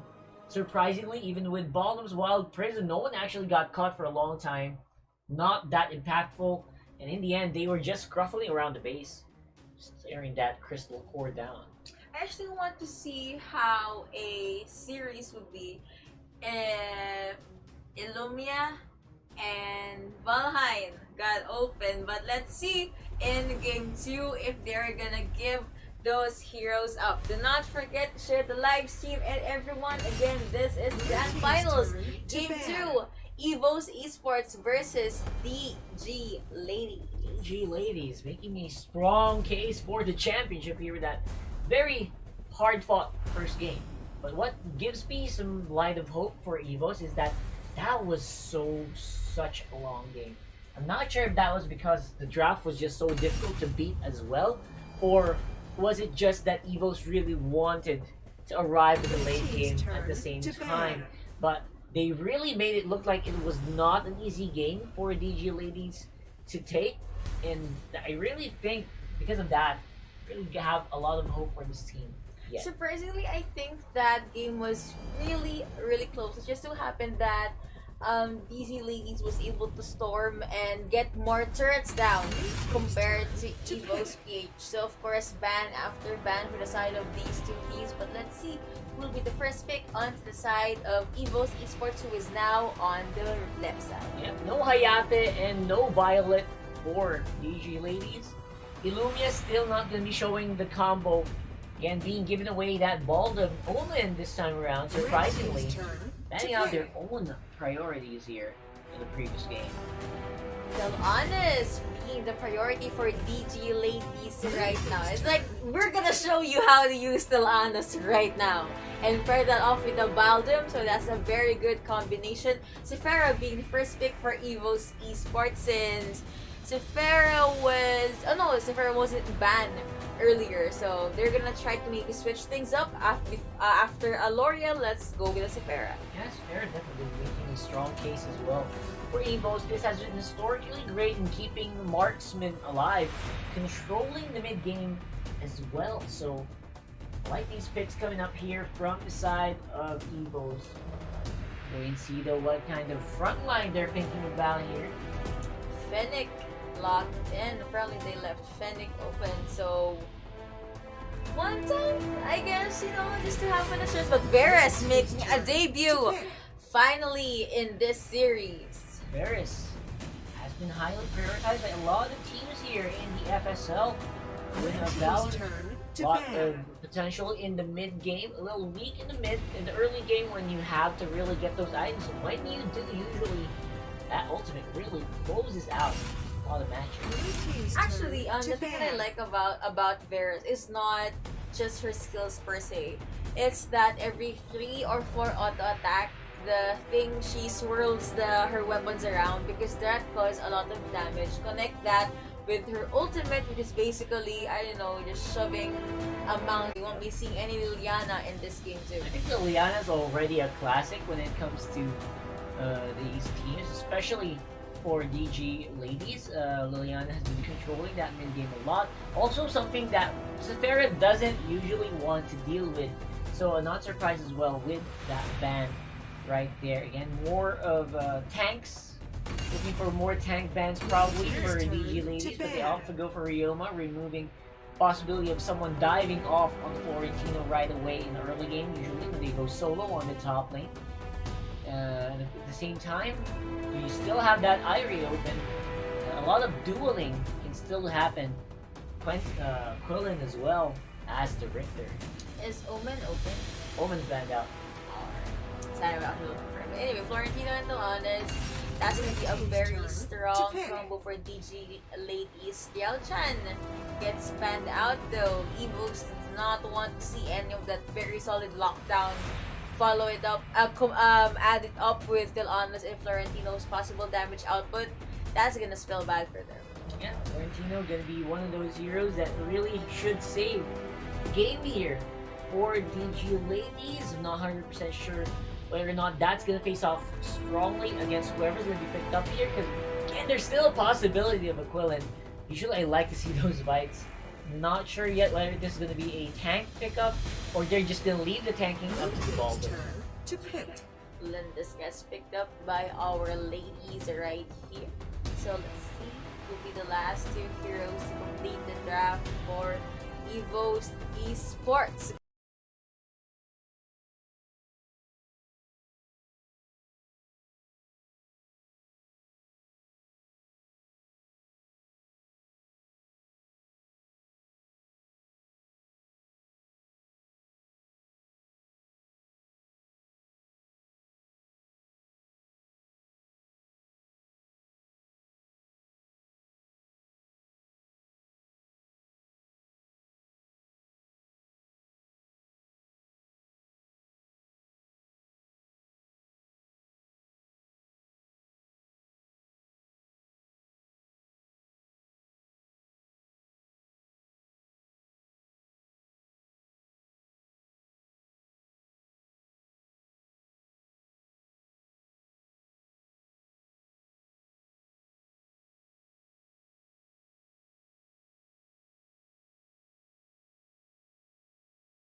The water wall, very easy to just sustain and live in team fights.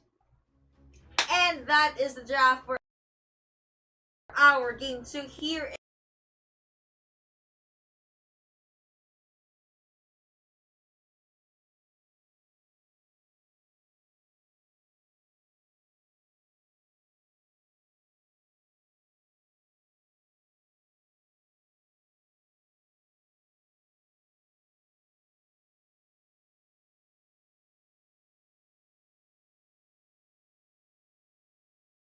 In the grand finals, both they each have their very We are own loaded up into Guitar's Battlefield once more. Game 2, Eagles Esports versus DG Ladies. charm and Evos, we have Lynn on the pros Irie, and cons. So let us know what you think here in the comments. And again, do not forget to share the live stream, guys. This is Fennec, and game of course, 2. Varus If DG having ladies on the LW.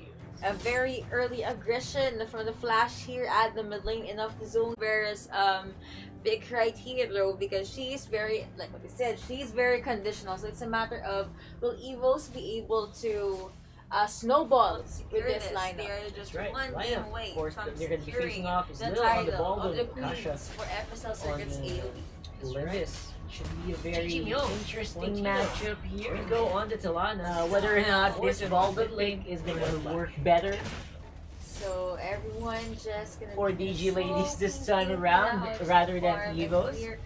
And of course, the Fennec is something everyone just likes to watch out for. Fennec usually can burst down a lot of objectives but when early it looks on. like Lin gets caught out here, and Gigi Myung not gonna stop anytime soon. She wants to take this advantage, but Lin was able to get away with it, was able to escape alive in that top lane. Having to use all the free dashes and triple in the Flash, I like games with the Flash. Just big hard fought game, Florentino just so good, so hard to track this guy.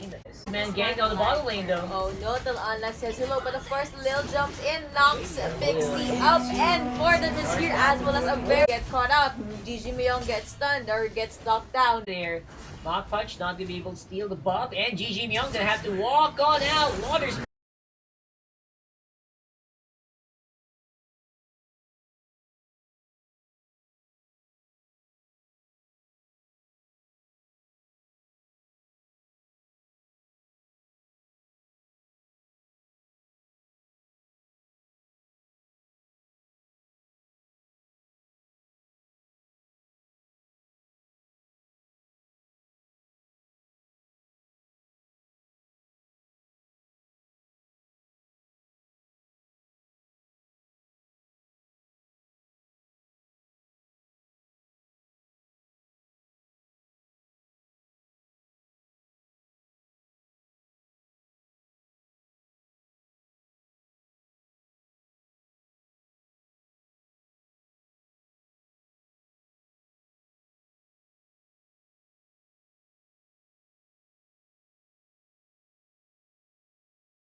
but she gets bursted down as well. But wait, that was a 2-for-1 trade so far in favor of Evos Esports, and now they're not gonna stop. Another kill going over to DG. Ladies able to give a revenge kill from their fallen comrade. Wait, that was from Evos Esports. Sorry, now DG Ladies. Oh, Tazzy! But they get bursted down as well. Good initiate from this Verish. Rinko was able to shut someone down from our red team, and now they're just gonna go straight to the crystal, straight to the throne. They could possibly bag game 2. Now Lil gets stunned, but at this point I think Evos just want to secure the game. Now there is a respawn for Gigi Myung.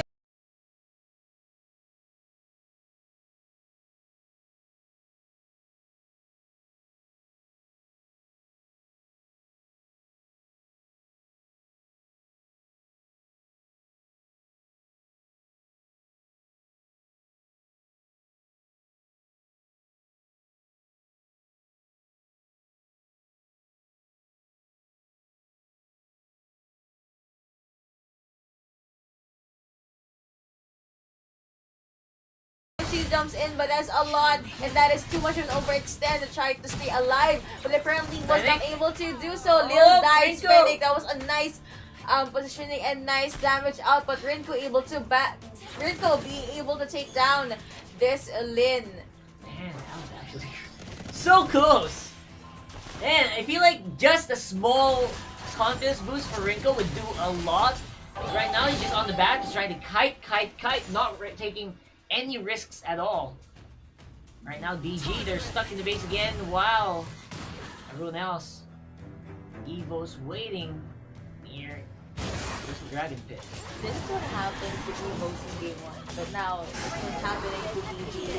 So Dragon being secured by Finnick over here, so that is more gold and more objectives going to Evos. Now, ladies not even able to go farther away from their side of the map. They just need one good poke from Forlim or one. By the way, Gigi Mion gets bursted down here at the mid lane. Nice catching off guard here from Evos Esports that they are gonna storm one main damage to their Florentino is apparently already taken down. The lane on the bottom side as well, while all of this is happening, will provide some time for Dark Slayer to be taken care of. It's a free v1. Lin, no problem surviving whatsoever on the Irie, just being a badass here. So they're already up for contention right there, but I don't think Evos will leave the lane unattended. Now they're just gonna wait for Florentino to spawn and then maybe recuperate and then try to go another clash or be on defense. They also have the Drake to push, so it's gonna be very easy to go for the push water walls for Rivalda. Sets up the team fight a little better, softens up the target here. Lil gets pulled in, but will she get taken? And apparently not. Lil is not the main target here for Evos Esports.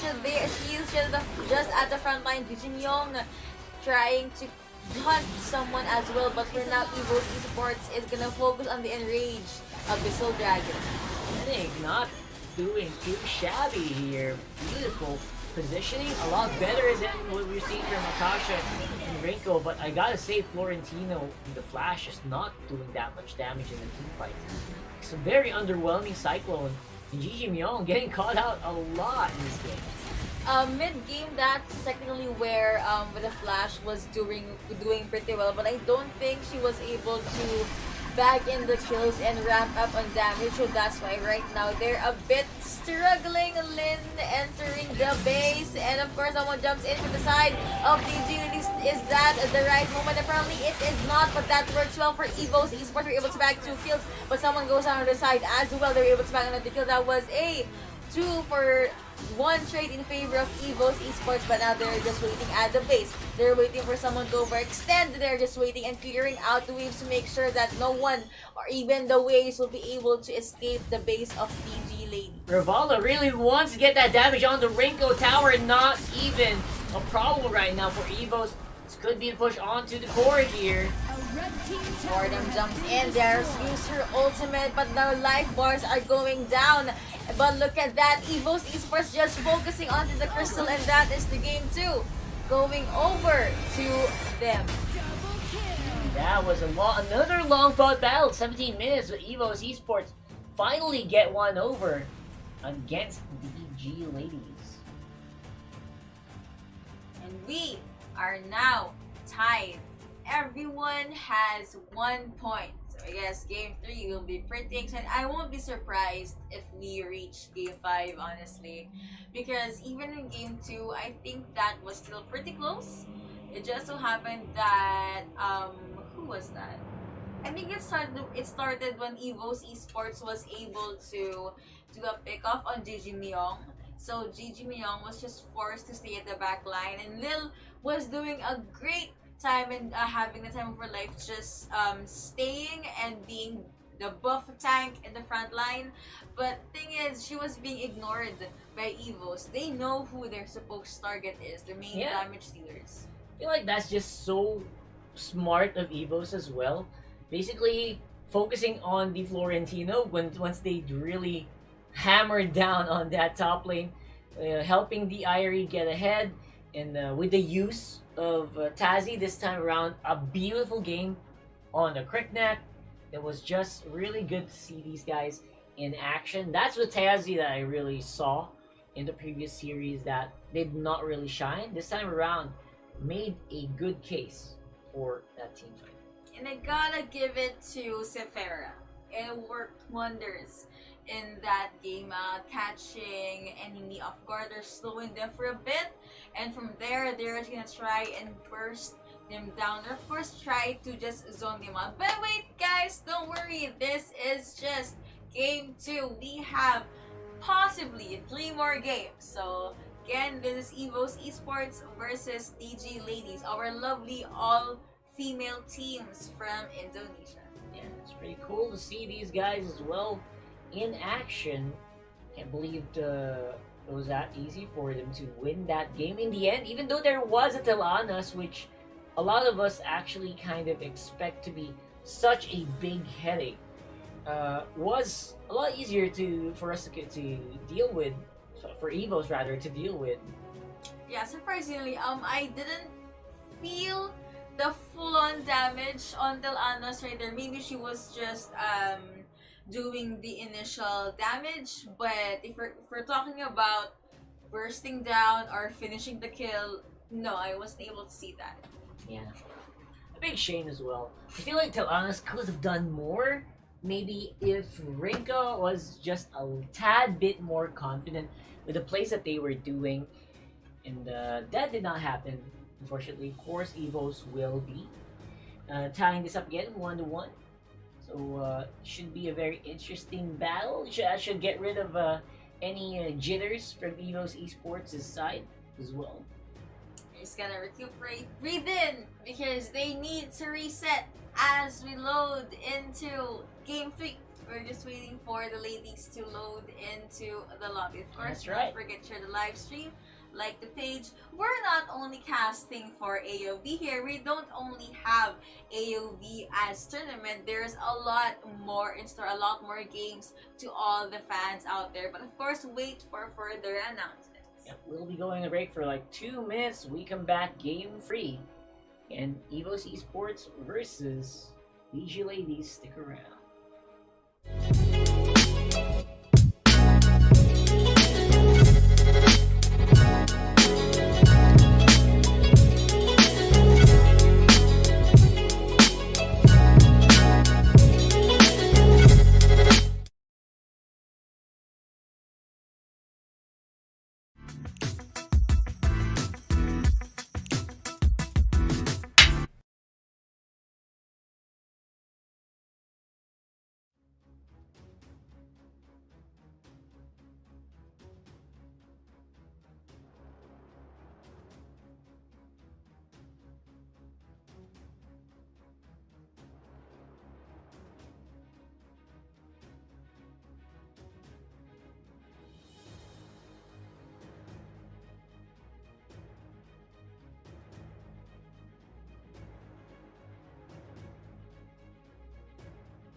Circuit Grand Finals for AOV. This is Game 3 between EVOS Esports and DG Ladies.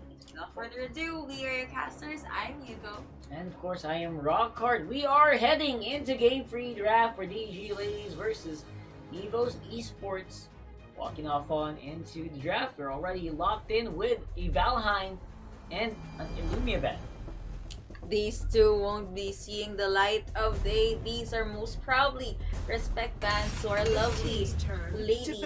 If Sephora being banned out as well because she was exceptional in that game. Really exceptional. Sephora just did a lot of work that stopped basically the whole rotation, the whole momentum of that till honest pick. Even the I feel like even the call this a Lindis pick was just not able to hunt people down because of how high the tempo was and played up against Sephora. So now Violet first pick for DG Ladies. I'm not sure if this is a great idea though. I feel like the Fennec just rips through this whenever he comes near. Violet, however, does take a long time, but when he does, he really does do quite a number. Well, they could ban out Fennec, assuming that EVOS Esports won't lock that in immediately. However, instead of locking that in, yeah, they most probably gonna be locked in as well. So, I mean, the past two games, they're relatively long. So I guess Violet can survive up until the late game. Senil, interestingly enough, finally making an appearance here. Used to be one of the most picked heroes in Arena of Valor. Now only uses for a pretty few number of compositions, but I'm very glad still making an appearance here today. Yat as well, having a great time again for EVOS historically. Just have to check out if it will work this time around as well. Well, I guess it's a hover on Diao-chan. Yes, she is open. They lock that in immediately, securing Teamy. They're securing that for Lil, and they don't want EVOS Esports to actually have that. Teamy again. Very solid. First game already showed us the power of a Teamy pick whenever it's used properly. And a simple booty boots on the ground can actually set up Diao-chan for a pretty solid ultimate. So I'm really waiting for the Diao-chan as well to make a solid pickup. Again, you can never underestimate the Diao-chan, especially when you get a diamond, a chilling cross, a diamond dust comboed with a blizzard. So something that we'll have to wait and see with this Teamy and Diao-chan combo. Omen being picked up by EVOS right here.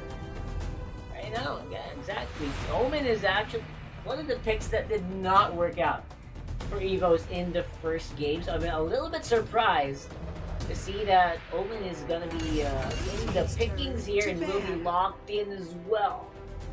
Well, the EVOS did come off in a win for game 2. Maybe they're willing to give it another try. Maybe they're gonna have a different plan and focus more on not being, I don't know, maybe caught off guard or being pressured at their lanes. Liliana being banned out here. You don't want to see any good plays from LW. LW looks like not really sorted out. Liliana, of course, still very much a comfort pick. EVOS as well, making sure that their own Killgrot doesn't make an appearance once more and just steamrollers the composition like what happened in the first game in the series. Surprisingly, we only saw one Killgrot, but just after that one game, Killgrot immediately got banned. So it's goes to show how effective and good they were, or Killgrot was in that game. Trixie being banned out here, they don't need that solid support with their very good knockup. And also her ultimate is a very solid AoE. Put in some burst or mage items, it's gonna hurt a lot. It's gonna be enough to force your enemies to back away. Yeah, making the case here that they just want to avoid some poke damage. They want to avoid that long range harass, crowd controls here. Making sure that EVOS will be limited in that regard. They get a crazy ban, but Varus will be the answer here. Not 100% sure that's a good call, but damage has been historically pretty good, especially when Evos picks it up. Maybe Varus is a pick to go 1v1 against a Diao-chan. I mean, if she is able to pull Diao-chan back and just evade her lockdown, members from Evos can just burst Diao-chan down and maybe rotate over to Violet. But however, on Zephyrus right now, and let's see who will be the fourth pick for our DG late. They're taking their sweet time. They need, I guess, one more damage dealer. Going for a tank instead. I guess you could go for that. A bit of a solid composition from DG Ladies with a good front line, Arduin and the Teamy.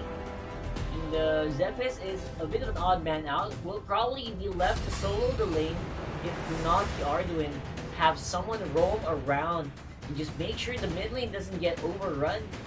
However, the Omen is a pretty solid fit to counter that as well. So Zephyrus might have a hard time in this game. If Evos has Omen, I personally think DG Ladies has Violet. So these two, maybe they're even in the same lane. We don't know. Maybe they're just gonna, not show themselves in the map and just wait up until the first half of the mid game jumps in. So we are gonna load into our game 3 in a bit. Before we go, of course, don't forget, share the stream. Tag your friends in the chat. Let us know who you think is gonna come out on top this game 3. Will it be a DG Ladies win? Or do you think Evos Esports has the momentum this time around to just keep the ball rolling? Let's see. Of course, not forget to share this page and share the live stream. So you know what, also if you want to see the brackets, we actually showed that earlier but you haven't seen it, click that pinned comment challenge, the link right there. You will see how our day 1 up to today, the day 3 progressed. Now, the win conditions for each team are pretty straightforward. A strong Violet for DG Ladies and a solid Hayate Lindis combo for the side of Evos Esports. However, Teamy, of course, in the Diao-chan could probably control that mid lane quite effectively. Wait and see whether or not that's going to be the case here as we load up into game 3, DG Ladies versus Evos Esports. Of course, on the left, it's going to be DG Ladies, Akasha on the Zephyrus, Lil on the Teamy, Rinko on the Violet for them. On the Diao-chan and GG Mio on the Arduin, Evos will have Revolda on Vatsenio, LW on the Varus, Lin on the Omen, Kazi on the Lindis, Pixie on the Hayabusa. Curious to see how Varus will perform in the hands of LW because, well, I'm just gonna say it, LW on Liliana was exceptional. The ganks and just the surprise attacks, even the chase potential was really good. Varus, she's all about the chase as well. But wait, here we go. LW, speak of the devil, actually got caught out there and Pixie got stunned, but there was no follow-up. Maybe since Evos Esports is trying to do an invade, DG Ladies just wanted to protect their buff. I'm not sure if that was in the plans there of DG, or sorry, of Evos, but they sure got rattled there a little bit by the rotation of DG Ladies.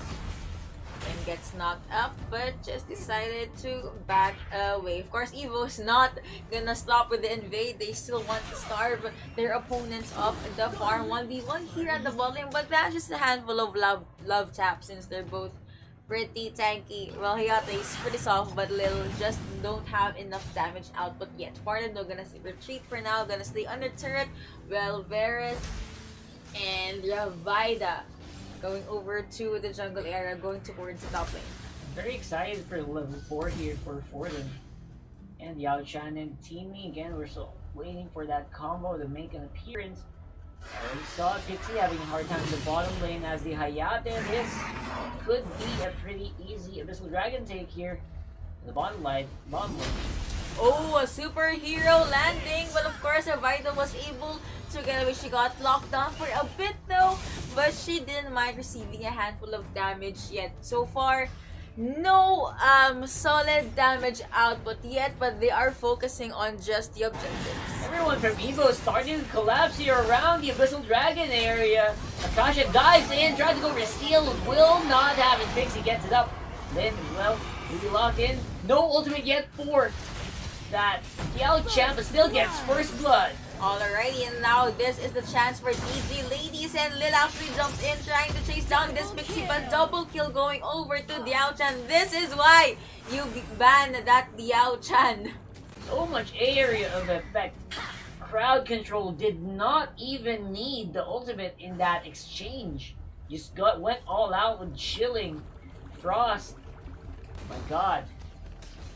They just need ice. They don't technically need damage to do something there. But of course, Pixie tries to zone out these people from the bot lane. Get away. We are protecting our bot lane turret, and Varus tries to chase the option there, but just decided to disengage. Daisy just gonna farm out here and funnel up. Wait for the items to go in, and roughly 4 minutes in, that is a 3 versus 0 kill score in favor of ladies. Despite that though, they're still behind. Surprisingly, 3-0, but behind by 500 gold. Quick rotations paying off here for Evo's Esports. DG just trying to exert their dominance right now in the field.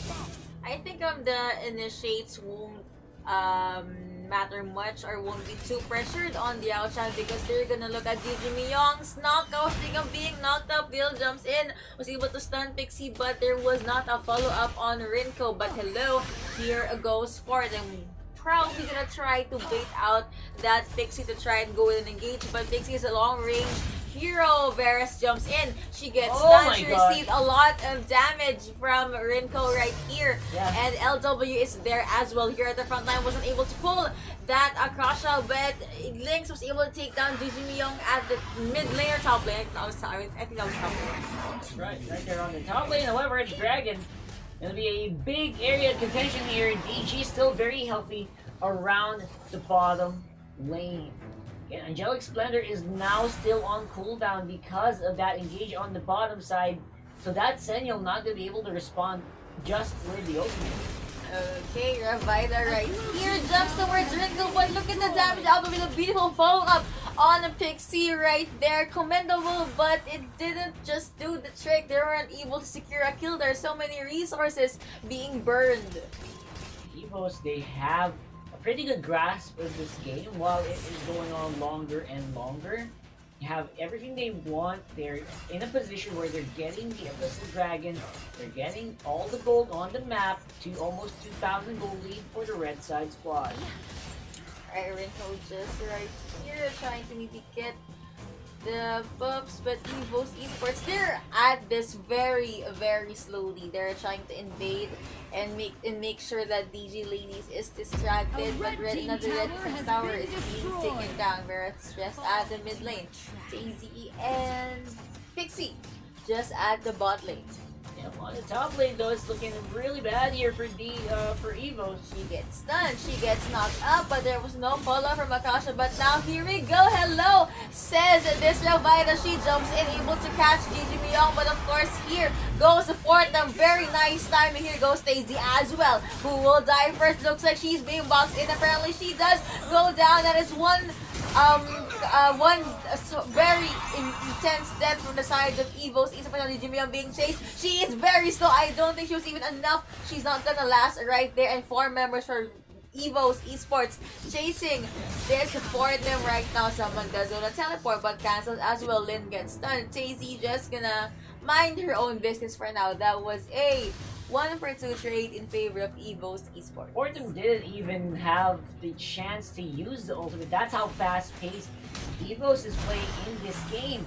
Right now, LW pretty bad position, but will be able to get away nonetheless. Rinko still not in any position to actually take team fights.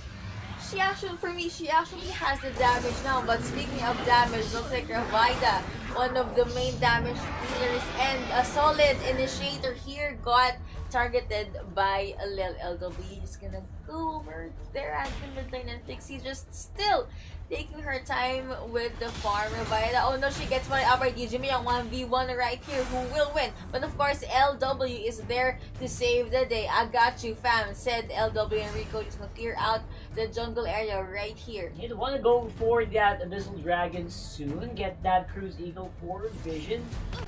Rico still sniping on the long ranges. LW just itching and trying to see if he can catch someone with a snare. Not happening anytime soon.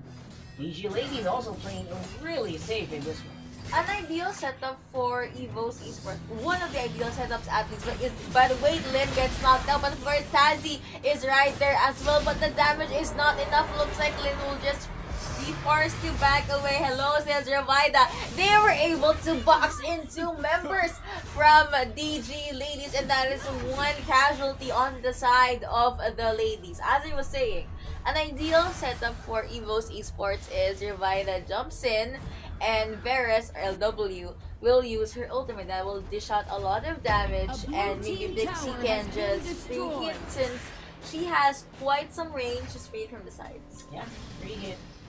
Yeah, exactly what is going to happen here for sure. As well, for Evos is going for the middle. Power goes down quite easily, elevates that gold lead almost 4,000. I think that is because of the snowball that Ravida has. I mean, the damage output from Pixie is okay, but she's not quite there yet. Like, there's still, you can still up the damage for a handful more numbers. Yeah, for sure. I feel like Pixie is just on the way to being activated here on the Hayate. Bottom lane turret should be an easy target, no one to contest. Top lane though, becoming a different story.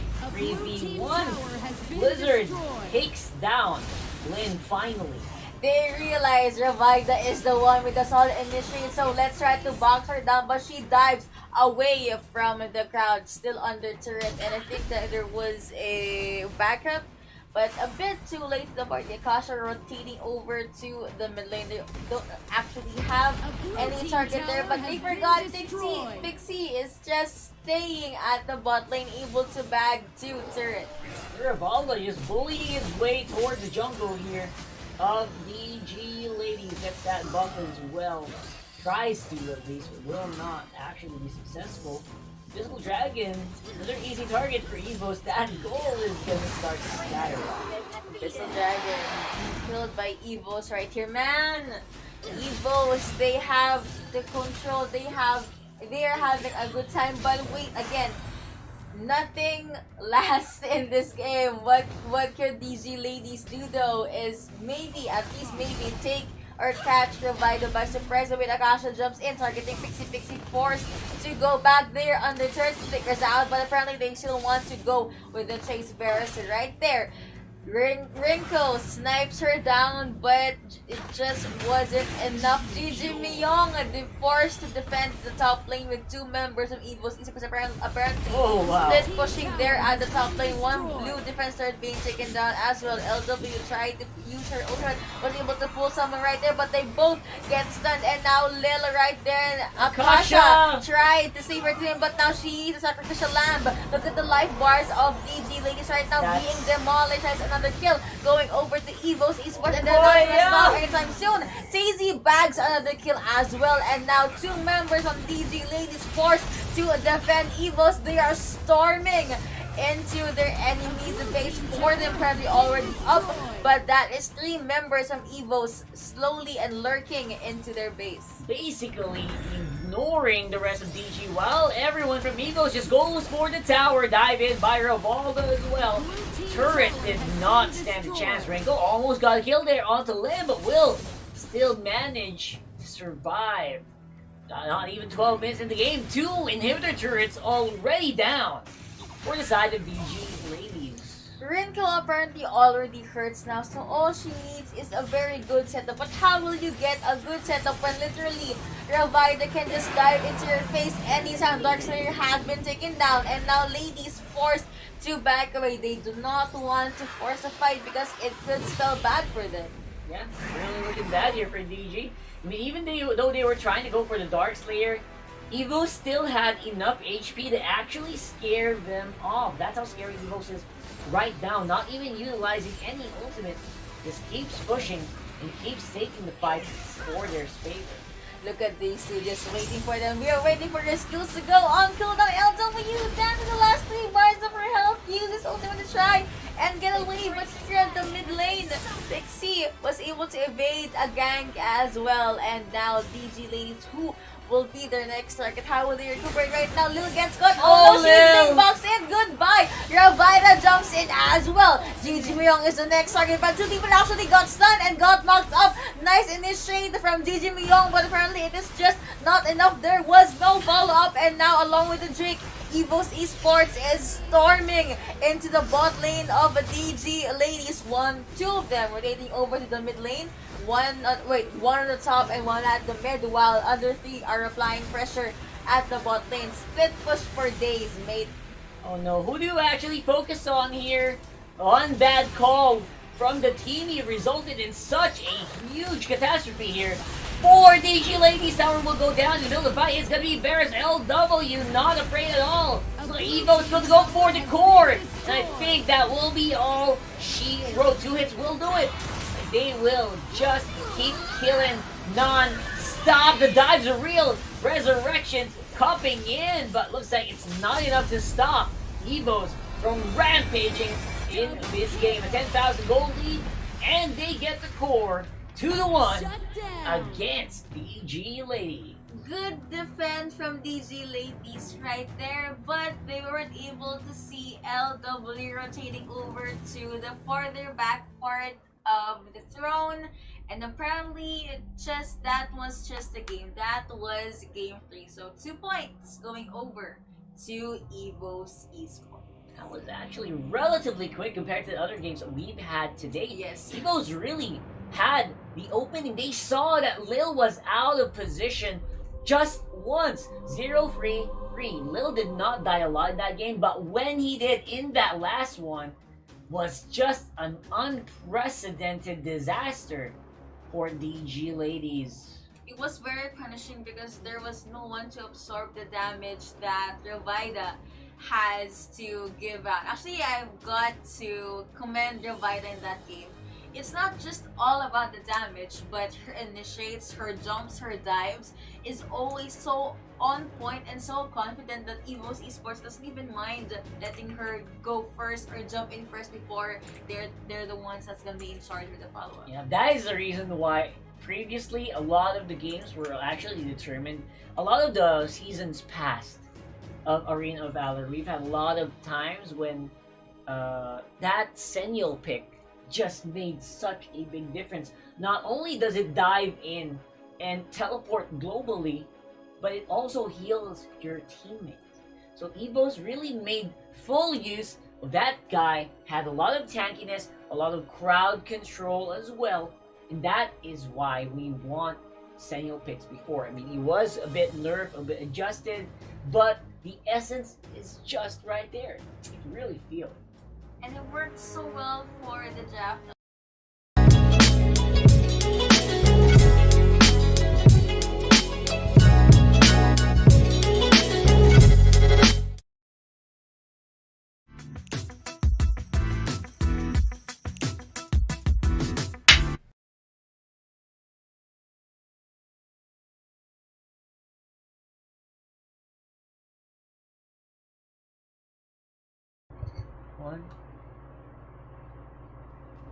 Welcome back to FSL Circuit Arena of Valor. This is the Grand Finals Game 4. Will we see a Game 5 or will Evo's Esports end everything in this game? We'll be your casters. I'm Yuko. Alongside her is Rockhard. We are going to be bringing you the show here. A possible last game. Evo's Esports should go for the championship for FSL Circuit here. Let's find out who goes out on top as we head into the draft. Moving into the pick and ban face. First pick on the side of Evo's Esports is a Lindis. This is actually serving Evo's pretty well, I would say, compared to DG ladies. Obviously, DG ladies, they went for the slow kind of draft, did not work out. The setup for the teaming just a bit too slow, as well as the synchronization was just not there. So the Blizzard did not make a big impact yet. That's something that we're gonna have to find out if that is going to change. Omen will be locked in as well as Alliance. Omen was okay earlier on Evo's Esports, but I'm not so sure about Telana's now. I mean, for the day, we only had one solid Telana's gameplay. So let's see if DG ladies will be able to break that curse. So let's wait and see who will be the second and third pick for the side of Evo's Esports. Interestingly enough, you don't really give away too much information with the draft that we're seeing here. The Baldwin ban is pretty much, that's gone. The Illumia and the Baldwin combo, that is completely finished. Senyo gonna be the pick here. Fix if you support can Valda. Still pretty solid on Senyo. They will keep at it. Pixie though on the Roxy is something a little bit newer that we're gonna see. Valheim is open though. So if who plays Valheim here? Evo's, right? Anyway, never mind. I'm not gonna pick that. It's more likely DG ladies is gonna ban that out, or they won't actually pick it for themselves. L'Oreal being picked up right here. Good sustain, good initiate, but I'm still looking for a non-squishy pick here because you need someone to protect your team. Liliana being banned out here. Let's see who will be the next ban for the side of Evo's Esports. Liliana is usually a great counter to L'Oreal. L'Oreal is just such a mobile hero. It takes someone almost as mobile to usually go toe to toe, neck and neck, and usually that is Liliana. Removing the Sephira is also great. And Water Wall, it really stops the plans of a lot of L'Oreal players. So they don't want to deal with that at all in this game. So DG ladies, smart play here as well, trying to work around the mid lane. Don't forget, Krillin is also going to be banned out, so they're going to be limited in the number of laners or roamers that they will be available to. I was about to say Florentino, but I remembered he's more of a pick that stays in his own lane. There's another ban from the side of Evo's Esports. They are trying to limit the pool of tanky picks for DG ladies. And it's been odd the draft right here. I mean, I'm not sure why they banned that hero specifically, but I think they're just trying to limit the possibilities or choices for DG ladies. I think that is definitely working. DG ladies wondering what we can do to work against the Sentinel this time around. Will that Diao-chan be picked up? Very unlikely. Timmy could still work wonders, and they lock. I learned that locking is hovering it. There you go with the lock. Timmy could work well again. Kind of sets the L'Oreal up for success. Provides a safe lane for the Tel-Anas as well. Omen is just gonna do whatever he does. Or Senyo and Omen usually will face off each other on the solo lane. It's never gonna be a kill lane until you reach like 10-minute mark. And that's the time that these guys really face each other off. Fennec and Tolan coverage. I'm not so sure on that Fennec pick, but if they are hovering that to try and burst Tel-Anas down or L'Oreal, that's gonna work well for them. Crixie being hovered and logged in. Apparently they do not want a Tolan. Crixie got banned in the previous game, so now that she's free, let's see how Evo's Esports will insert her into their draft. Very unlikely that the Tolan was going to be picked up anyway. I feel like they just have too much in line. They have too many people to protect already. Crixie is going to be there just to help out Fennec as well. If they lane together, it should be an easy kill lane. So I'm looking forward to that. On the bottom lane, Fennec and Crixie, but Crixie could go just straight on the mid lane and hold off against L'Oreal. I mean, he's not necessarily going to go for the kills, but definitely will be able to hold that lane long enough.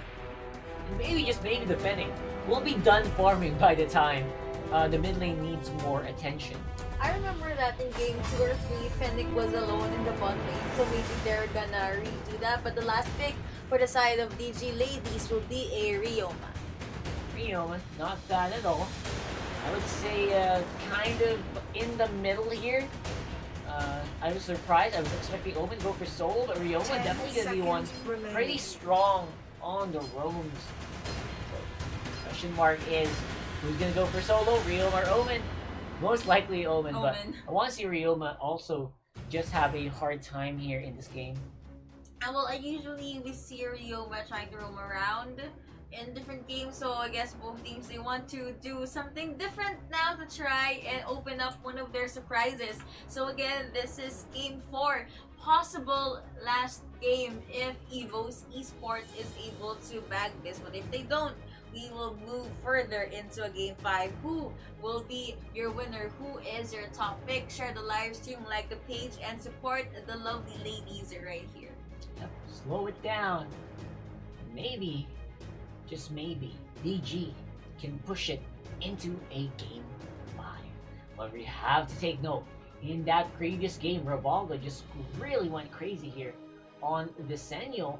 Just controlled so many lanes, allowed a lot of damage dealers for Evos to really shine. And I won't be surprised if that happens again in this one. Of course, there is still a L'Oreal. That's a big difference maker as well in this one, in the Ryoma. So maybe we'll see something get shaken up here. Honestly, there are moments wherein a certain draft doesn't need to focus on initiates. Like, they can just literally dive in and just catch or take someone down off guard. But I strongly believe that for these two teams lineup, they're initiate dependent, like on the L'Oreal or maybe even from Revida right here for Evos. That's right, of course. Game 4, ladies and gentlemen, Evo's Esports versus the EG Ladies. On the blue side, that's Lynn on the Roxy, Tazzy on the Lindis, Revolda on the Senyo, Pixie on the Fennec, LW, the Crixie, DG Ladies, Ringo on Talanas, Fortum on the L'Oreal, Lil on the Teamy, Kasha on the Ryoma, roaming around, and GG Mio on the Omen. But Rico, actually the Revida zoned out that bill for a bit. Rinko is back on her Talana, so let's see if DG Ladies will be able to, change or switch something up. Or maybe we saw the record of Rinko's Talanas, and honestly, it was really shocking or overwhelming because she's really good with this hero. But Lil says hello to Revida right here. These two supporters, these two tanks are just going at it. Yeah, not surprising at all that Lil just tries to stay near the mid lane, because there's also a possibility to take out that Crixie if he goes into a wrong position, especially right now. No ultimate yet that they need to be scared of. Right now, dive in onto Revolta though. That's 3 people from DG taking care of business. First blood to the L'Oreal. Earliest first blood here in the grand finals. And this is why you shouldn't roam alone, I guess, even though it's just the early game, because the roam and the pressure from DG Ladies right now is really immense, given that Jay-Z and half of other members is already at level 4. They have their ultimates ready for Papa. Yep, level 4 on the top lane is also very near. This Dragon will go over to DG because of that. Fennec not in a position to contest yet, not even level 4 yet. Halfway to 4 rather, and Talanas just facing off against each other. See, not yet on level 4. They are taking their sweet time with their farming. And of course, this Ryoma just trying to steal buffs or farm from both side, but Revida is able to stun using Muyong right here. But of course, Fordham decides to join the party. Ultimate from Crixie is just not enough. Links along with Taizi came in a handful of second place, so they just forced disengage. LW got caught out. She got stunned, but now she is safe on the turret. Link's able to take down Digimion though at the top lane. Yeah, that was because the ultimate was already expended for the Omen there, bottom lane, and then Vade here from DG gonna be faced off with Pixie. He's caught in a really bad position. Pixie tried to roll on out of there. Of course, will still be a relatively safe lane, but DG, they're starting to really flex Likes those feminine muscles. That was a nice try from Pixie, but she almost got boxed in. Good thing though, she was able to escape. Now Lynch's gonna clear out these neutral jungle camps. The DG ladies, I realized they're taking their time with the engage. But here, Digimon receives a lot of damage and things just there in the backline. But of course, Akasha says hello as well. Lynx got pulled in. Will they be able to get away? Digimon dies a lot of damage and Revida just in time. Able to take down Gigi Miyong, and LW with the ultimate is there as well. That is 2 kills going over to DG Lady. And just like that, it gets turned around here. Evo's roaring on the top. Mid lane still controlled by the Crixie. Again, that unexpected burst of damage coming from your support is definitely something that Evos is playing from. Little caught Revida right here, but I guess she's just trying to bait them. She jumps in. LW is right there. Gigi Miyong and Fortem just late to the party. Akasha, of course, is gonna clear out that top area, and Jill just looking here at the brushes. Pistol Dragon gonna be rotated on here by Evos. A reset happening well for DG. Don't want to give away just yet. Lane on the top lane, solo bot lane. Have the Fennec there. They're not joining the team fights yet. She's taking her sweet time with the farm, and Pistol Dragon is up. No one fighting over it yet because it was reset earlier as well. 2 people on top lane. Nice dive in from Revida, but the follow-up damage from Lynx is just not enough because she is low on health. Digimon just one split away from dying. So are they gonna give it a go? She looks up for Revida and Tazy right there as well. Bit of miss on that skill, but that is apparent enough to keep DG ladies away from the top lane. But here in the bot lane, Lil received a lot of damage, and Rinko just running for her life as well. Impressively enough, DG starting to really falter as Evo's just pressuring non-stop. Rotating and left, right, and center. Ryoma 3v1 all of a sudden after his tower goes down. That was a nice catch, but Ryoma was able to get away. Her team member did not even need to do anything there, and Trixie just leaving over it. So far, so good, honestly. Even though the kill score is not that high, the gold advantage is still on Evo's esports side. Another blue turret being taken down though by DG Lady. Young just there at the top lane. LW and Revida scouting out the jungle camps or neutral camps, and Abyssal Dragon being targeted by DG Ladies. Will Revida be able to steal it though along with Tazy? Let's wait and see. Oh, the Abyssal Dragon 2-4 and goes over to the red side squad. However, they will lose one of their members with being a bro activated already for that. Me. Alright, DG doing great. Stealing a big objective, however, they're still behind on gold. Nice try for Evo's esports right there, but they did suffer a kill onto their team member. So they're gonna go back and recuperate here at the mid lane. DG ladies having the time of their lives. They were able to bag the Abyssal Dragon, and they were able to score one kill as well. But wait, the Akasha got caught out. Oh boy! And they jumped in. That is a dead Akasha. One small mistake is very punishable for Evo's esports. They are still at it. They want to get the turn. They have the wave.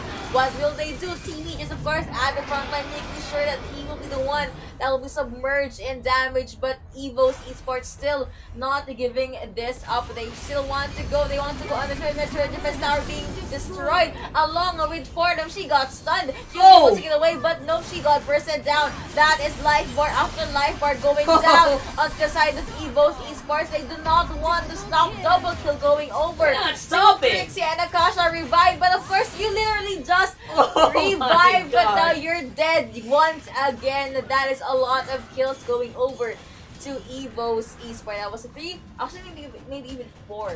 That was almost a 5. I think I saw someone respawn and then die right away. And that was Akasha. Non-stop kills coming from the Evo's composition from the bottom side. Not only they get a lot of kills, they also got all the gold from the towers as well as the minions.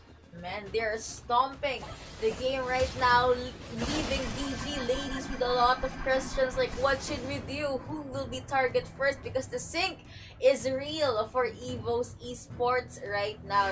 DG though, just there at the mid lane, Ravida jumped in. There's a lot of damage being thrown onto Fordham's face, but Ryoma was able to shield her teammate, and now they are back to their safe side. Akasha onto this Ryoma, not actually having the best time of her life, but they're gonna try to take down this Abyssal Dragon along with Ryoma.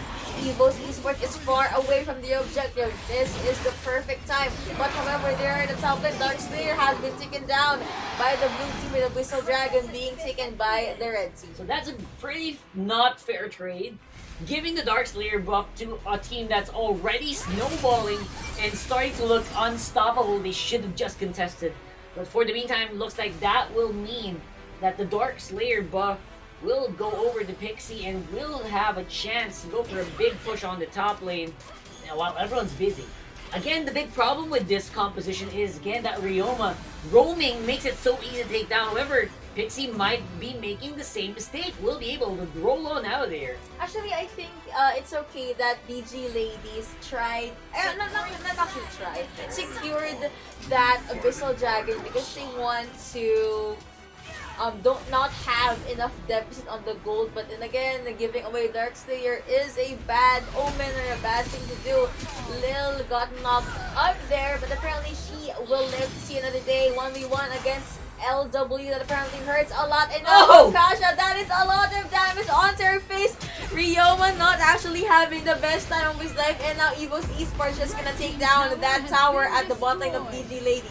Pixie takes down the Tilanos 1v1 on the top lane as well. That's not a good thing to see. That is definitely not what you want to see. On the bottom lane tower, inhibitor turret will fall. Evo's very healthy. That is what happens when you have a Dark Slayer buff on your comp. Everyone just falling left, right, and center here for DG. Evos, they can smell the victory, and they want to go for it. And that might be it. Going for the core. Evos Esports, they win FSL Circuit Arena of Valor. Ending the things perfectly with Tazy bagging that triple kill just to make sure that that was an amazing performance from Evo's esports. They were very careful, conservative, and a bit quiet in the early game, but even in the mid game, they did not allow themselves be caught off guard up until they were able to bag the Abyssal Dragon. And the moment that they do, they just snowballed. And I like how they utilized the fact that Ryoma was the one roaming, so they're keeping him at bay and making sure that he always gets bursted down. Literally always gets bursted down. There was even this one time he just died, he respawned, but he died yet again. And man, that Trixie, she hurts a lot. Ultimate is enough to zone out her competitors. Congratulations again, Evos, making it look so easy against DG ladies in that last game. DG ladies, they just had non-stop deaths after that initial mistake near the mid-game. And Evos, they learned how to capitalize Rivaldo non-stop with sustain, always using angelic splendor whenever it was on, and therefore keeping Evos alive even longer in that game.